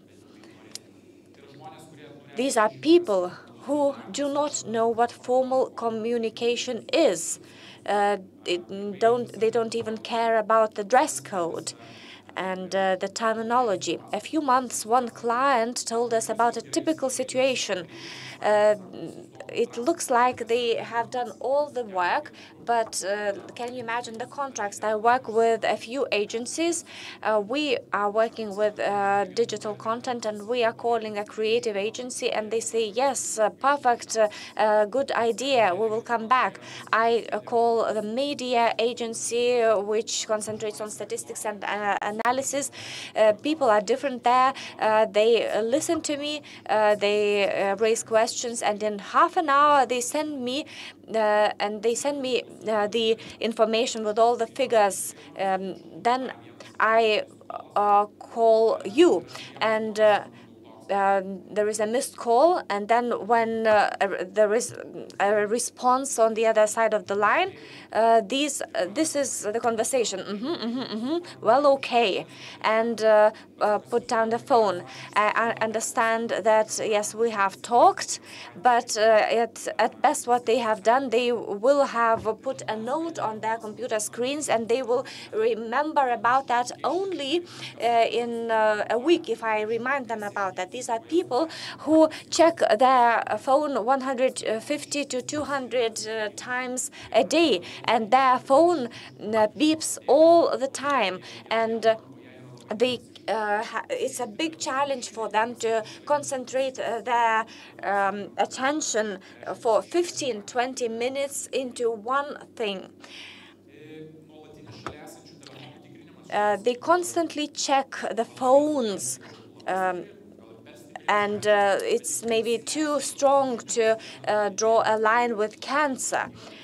But the effect of the person who constantly checks his phone is the same as passive smoking. You are not smoking yourself, but you experience the damage of the smoker. When your colleague constantly checks his phone, it distracts your attention. And these are people who if they forget the phone, they will turn around no matter what, and will come back to take the telephone. These are people who take their phones to the toilets.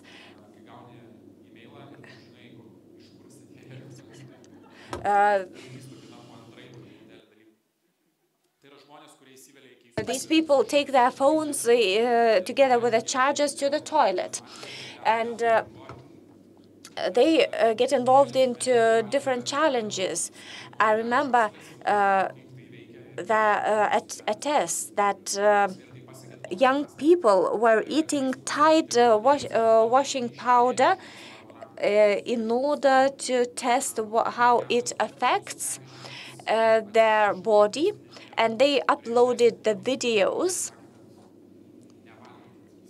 But then Procter & Gamble had to spend a lot of money in order to publicize on the internet that people should not eat washing powder. Like you should not eat the humidity-absorbing grains which you can find in the shoe box are not edible. These are people who write books per month, every month, by using their smartphones. It's like 150 or 200 pages, and this is the total amount of messages that they send to Facebook or chats and so on. The total number of text, the total amount of text is 150 or 200 pages. Would somebody like to read that book? Parents, maybe. We have this phantom vibration syndrome. And it looks like the phone was vibrating, and therefore you touch your pocket in order to check it. And it's like a ghost effect, because the phone was not vibrating. But if you take out the phone and open it, having checked whether it vibrated, you still have what to do it. There are people who would rather share their toothbrush rather than telephone.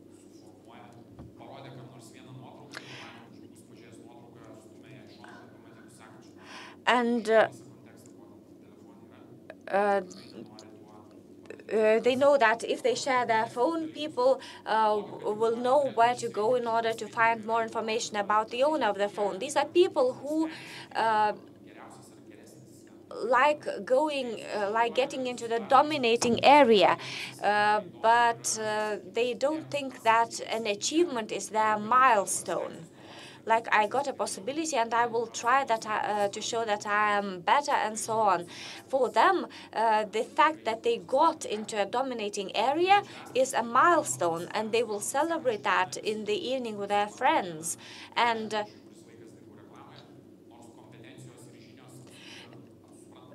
even having worked in, for instance, the advertising business for 2 days, they will already be celebrating it, even though their competence has not increased.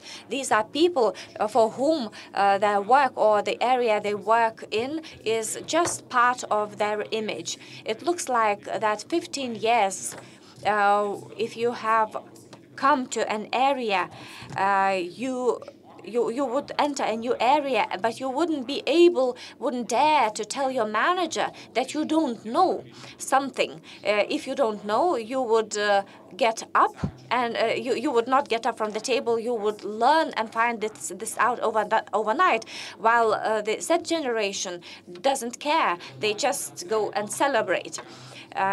These are people for whom the trial period could be shortened to a couple of hours. An employer has to put in a lot of energy in order to dispel all romance to an employee, and employer has to say a lot to the employee, that you will have to work a lot, you will have to put a lot of work into that, and so on. But actually, they don't care.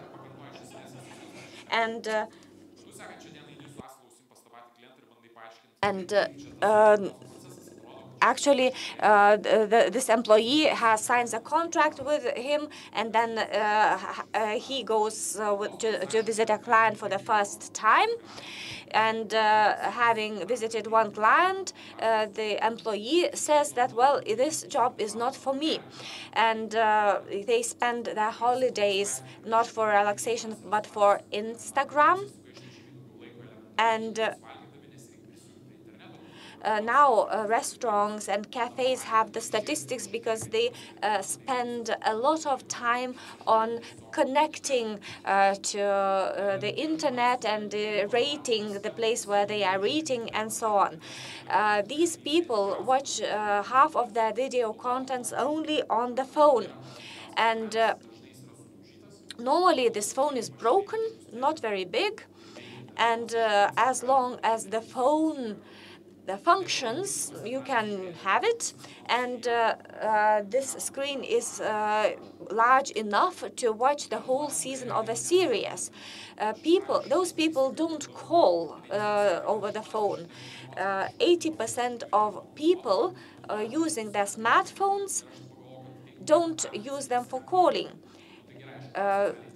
Actually, one fifth of their users don't use them for calling because they use them for social networks and so on.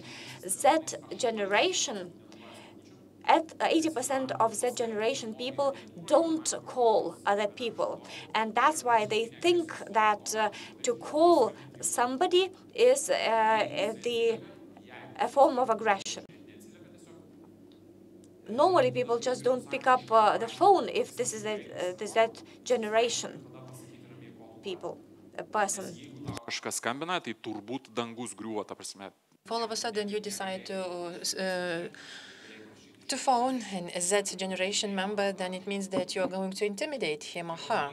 Z generation are the people who are always panicking on a number of 3 counts. First of all, your battery may be too low or is going to be discharge itself too early, or the content which has not loaded itself. And the third part is a too weak Wi-Fi signal, which is yet another area of anecdotes that you realized after watching half an hour for video, and you understand that you haven't seen your video, your favorite video, but you have boiled your mobile data, and all of a sudden your monthly subscription is running to an end.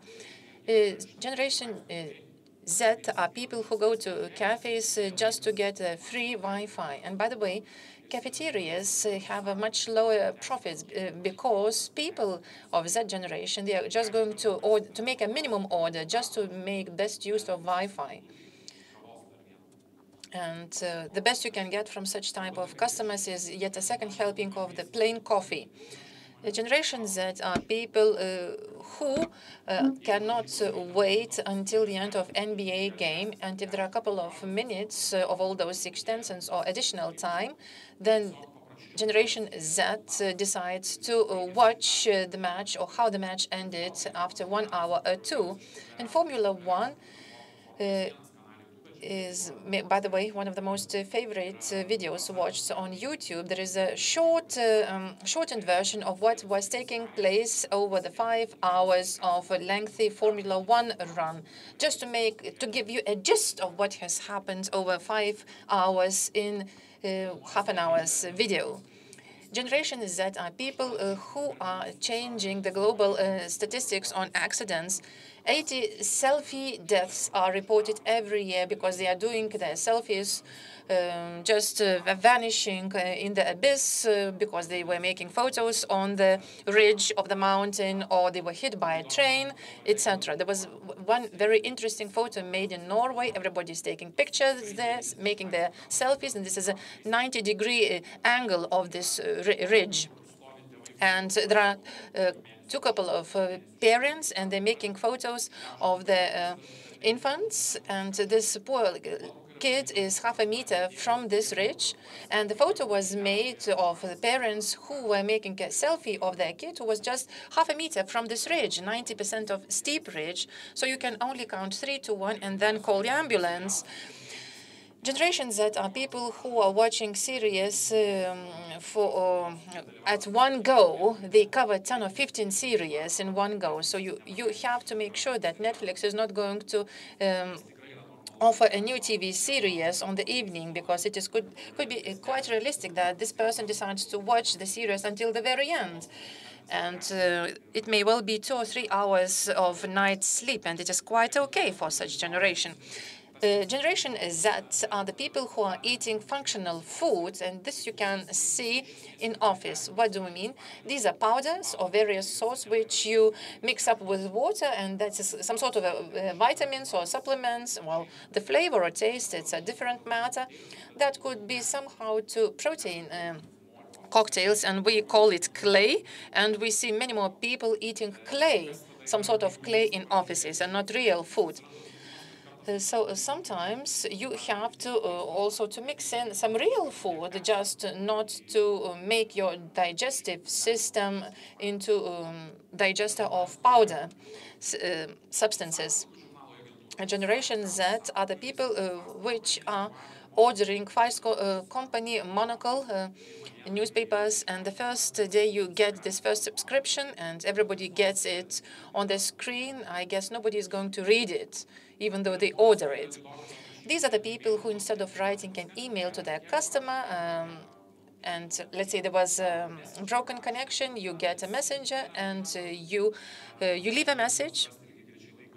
I can find the time to put additional contents into the online. So I try to phone you, I send you an SMS, but you posted a new video in your social network account. It means you are there, you aren't in your office. So it is a bit impeding your normal course of business when you have to deal with Generation Z. This is a generation which looks advertisement rather willingly on the condition that the contents are free of charge. So you don't get bothered by watching a commercial if all you're getting after that is for free. These are the people whose favorite type of sports is to run away from commitments. You just promise and you don't deliver on your promises. This is a common thing. I'm going to avoid the conversation. This may last for half a day, and all of a sudden we're going to postpone it for later. In terms of purchases and direct income, Generation Z makes a lot of decisions spontaneously. So they are not planning anything in the morning, but all of a sudden in the afternoon you're full of sneaker bars. For such people, they have very bad or poor arithmetic skills, mathematics skills. So 10 times for 3 euros is a very huge amount of money. But if you have to spend 30 euros in one go, then it's a huge amount of money. And I believe there was one person who wrote a very angry address to the young generation. How you can save up anything if you can spend up to 15 to 20 pounds for avocado toast, smoothies, or anything, you name it. These are the people who, in terms of the priorities and on their understanding what commitments are, for them, to be late on telephone subscription is a bit more tragic than to be late on your rental fee. These are the people for whom quarterly conversations with your superiors, where you have to both to boast and to criticize and again to boast. By the way, it should be organized every week, because this positive feedback of patting on the shoulder is, by the way, compulsory as often as possible. And sometimes you have to bend over your natural inclinations, and you have to boast them rather often. These are the people who are going to eat cheap pasta for 2 weeks just to get enough money to buy new sneakers because they're more fashionable. These are the people who are going to borrow money and even go to who are going to borrow money just to go to a live show of their favorite band. In terms of money, we say that salaries only last as the telephone battery. So if it's Thursday, Friday that you get your salary, so for half of the Thursday on this corner of Islandios and Palanga Street, both the people and the salaries somehow evaporate. So these are the people who are weighting everything from their personal perspective, whether they have generated some good impression on others or not. Just as Simon Sinek mentioned, this is a generation which are eager to get medals or praises for trying, but not for achieving. So every time you should be getting a medal, every time you are supposed to get a pat on the shoulder. And this is a general expectation. And all of a sudden, when you go to a labor market, suddenly nobody is patting you on the shoulder. Nobody is going to be happy to see you in your office at noon only. And therefore, the people don't like this type of workplace anymore because it is too stressful. They cannot sleep as long as they want after watching a TV series for the whole of the night. These are the people who asked for the Snapchat stock price reduction. And once these people said that Snapchat is no longer popular, then all of a sudden the stock price dropped significantly by 1.3 billion of US dollars. So apparently this negative information, when it is being spread on through social networks, makes the image, the corporate image, a huge blow. Generation Z are the people who find it rather financially challenging to buy a ticket to an event or a concert, which is only going to happen in the summertime because you're not going to have any money for today. You're spending your money now for your own pleasure of today. And when August comes, all of a sudden you may somehow find the way around it and get some money needed to get a ticket. So these are the people, and by the way, they're quite challenging for those of us who are working with contents, is that Generation Z has a very huge rejection reaction. So therefore, demonstration of a product in a comfort zone, you somehow make a good presentation of this product and you say this is a good price and you should buy it. If they don't realize any commercialization, then they always reject. And therefore, a lot of brands have moved to lifestyle contents where you can see the product, but you somehow don't realize that they are trying to sell it to you. So these are the keywords. The first two are social platforms and ephemerical contents. What are these? This is the self-deleting contents, such as Instagram stories format or Snapchat alternative, when during 24 hours the contents disappear. So let's say visualize a marketing director sends a commercial offer, who wants to work with this target audience. Okay, let's launch a couple of thousand of euros, which is going to self-delete delete itself within 24 hours. Then there is a long pause, and you can understand what the decision is. And there are quite a lot of such people. So we can take two audiences. So if Z generation is 13 and plus, so we could have 810,000 of people. These are according to the statistics, and we have to cut it off by the adolescences. So maybe 50% of them are Generation Z. So every second of them is working and is getting minimum wages. So they spent 50% of the salaries on a quite different arguments that you could normally expect from an adult being. If you want to work with this audience, regardless of the context, you have to talk in the way which would be suitable for this target audience, which is quite logical.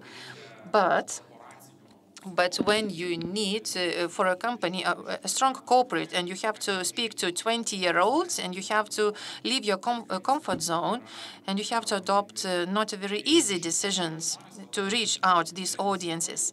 The millennials already now have quite a lot of positions taken. So the generation is Z, and by the way, myself, I believe I'm this senior millennial. So we are looking upon Generation Z somewhat skeptically, the way we were looked upon by our predecessors. And therefore, the modern youth is somehow strange to us. So I think it's the overall perception that every new generation has over the upcoming or the preceding generation. So the audience has the similar goals at the end of every year. You might feel that what would be the context where I could be better off next year. So in terms of the searches on Google or the New Year resolution, what are the most popular for Generation Z is planning to become more healthy. It could be nutrition, it could be sports, it could be the main problems is low productivity, working productivity. So you have to do something about it. This is one of the resolutions. To live the life to the fullest, and all these topics of Paulo Coelho, and anything that new hobbies which could help you to relax. So if you're working in a stressful environment, so you should have as extreme holidays as possible. So the best way forward would be to take a motorbike to airport, and then to jump in a parachute, and then come back again driving your motorbike at a breakneck speed. And you have to spend less and save more. This is, again, rather typical New Year resolution. And of course, to read more and learn new things, including learning new language skills. I was for 1 week in Italy so that I could order Italian cheese in Italian next time I go there. Generation Z is the one which loves self-irony. So sometimes you don't love people because, you are anti-bullying, but somehow you formulate the statements in a way which makes others easy recognizable.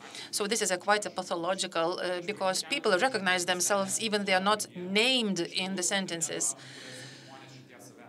And by the way, people recognize themselves from videos. Let's say a late Sunday night, I'm watching a TV film in a relaxed way, and all of a sudden I realize that I have to make a presentation for early Monday morning, and I do realize that, of course, I'm in the middle of stress, and what happens? I continue watching my film, but now I'm completely nervous until I finish the film.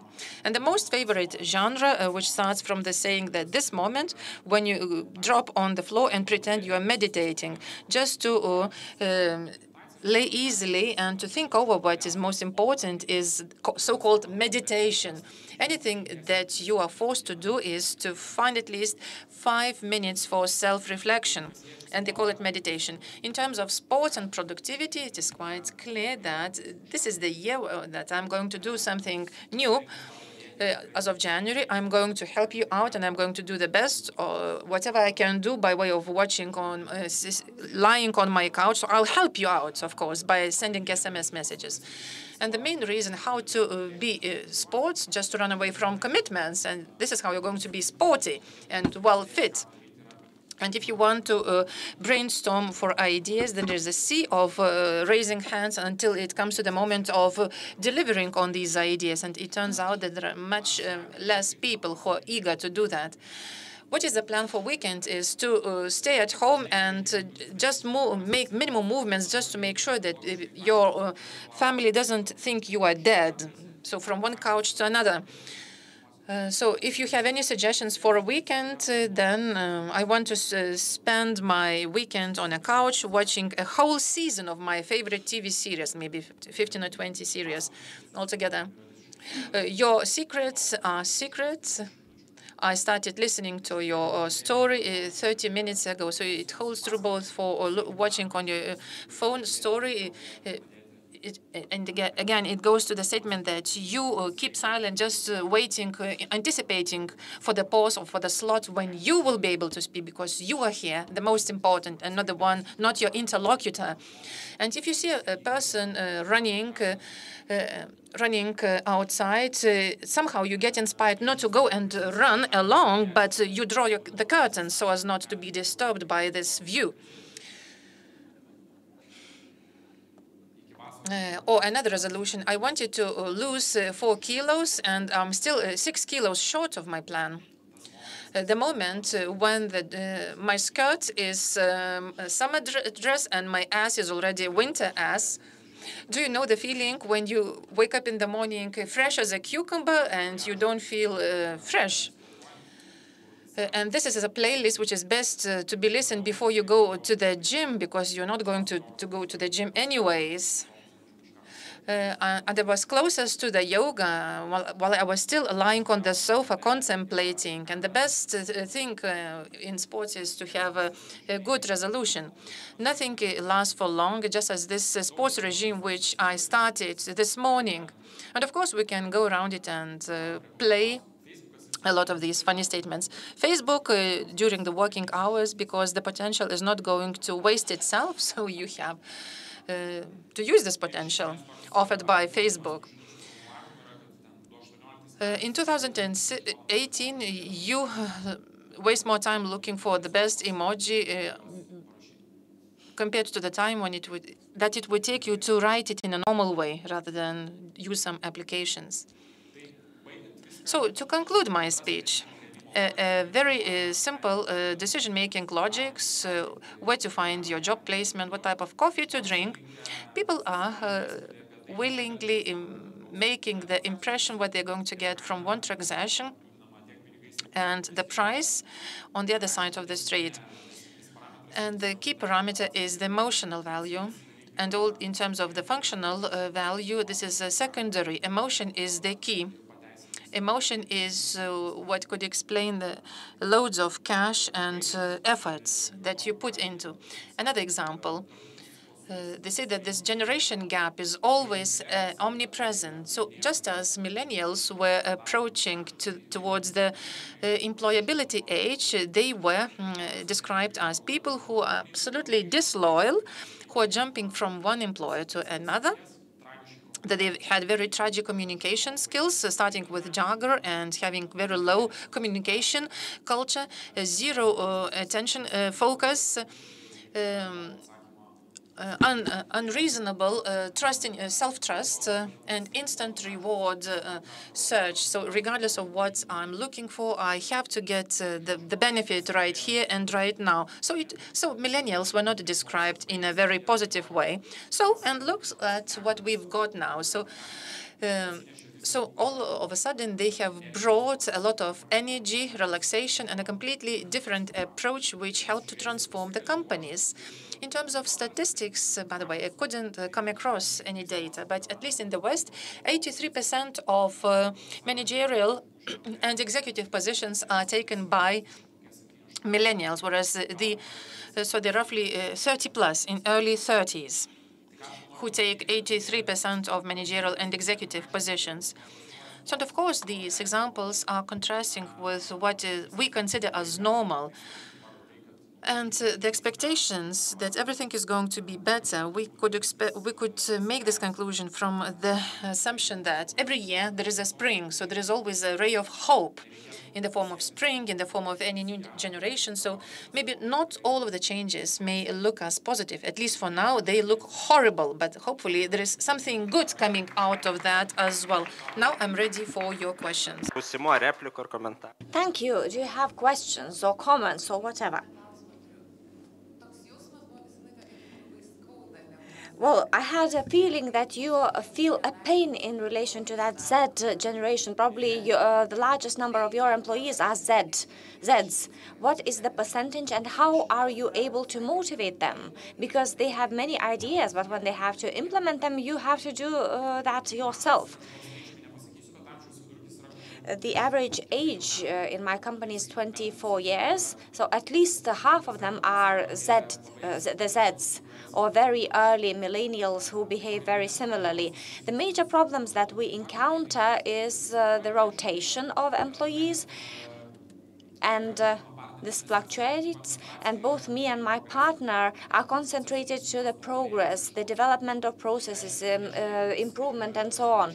That is, you are looking for things that you have to improve. If you find the places which if you're looking every day for things that you have to improve every day, that means you are talking only about problems. Theoretically, you have to do quarterly meetings every week, and you understand that this is not realistic. You are doing that because you have to sing and dance in order not to change things. The Zs do not cause many big problems at the moment because we have already survived that period. But what justified itself is 100% of freedom, and this is a self-regulation mechanism, and we get interfered only when they ask for our help or the client asks for our help. And this freedom has justified itself. What acts afterwards? Formal recognition. Sometimes we are able to win some awards, and we see that the content operates well, and we compare ourselves with the competitors. And when sometimes the competitors lag behind us, it's a very good acknowledgement for us. And as a manager, I have lots of room for improvement. That is to increase the positive feedback rather than concentrating all the time on the processes that I have to develop. Yes, I feel physical pain because of these processes. This is true. Do you have any other questions? Is it true that Lithuania is lacking behind. In the US, these things become visible quicker than in Europe. No.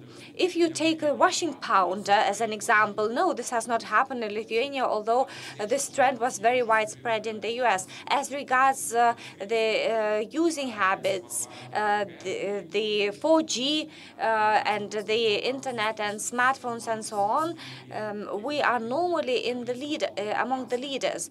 If we compare the share of users and the statistical data about the age of the users, how much they post and what they compare and what they read and so on, I think we are among the leaders in 1/3. Part of the contents is such that you have to inevitably react instantaneously, like a new series, new movies.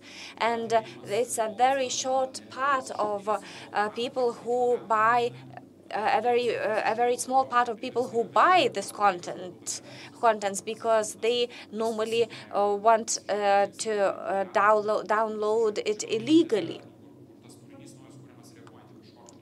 So this is the only area where we may be lagging behind, that is reacting to certain contents, but this is related to finance only. What are the advantages of the Zs?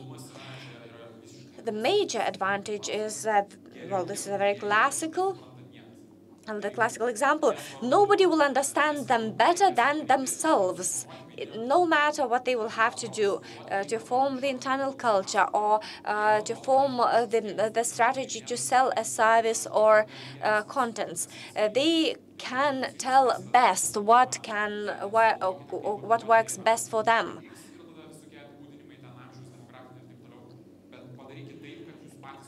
They have to, you give them a task. Do it the way so that you yourself would like to buy this. Okay, if this is a company that works with technology,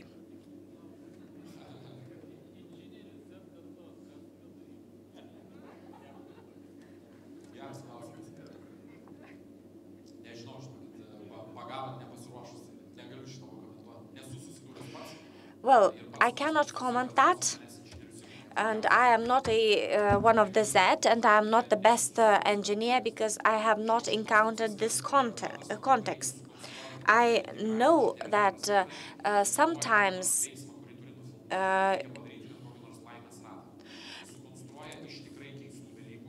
when they have to construct something new, they construct those things from new materials. You cannot multiply them. These are strange decisions. We have the useless fun genre in social networks. And if we take engineering, they construct useless robots which are funny to watch, like a robot that will chop the vegetables but also your fingers, or let's say the robot lipstick that will smear all your face. These are the people who invent things that function badly in order to make fun of it. Thank you, Thomas.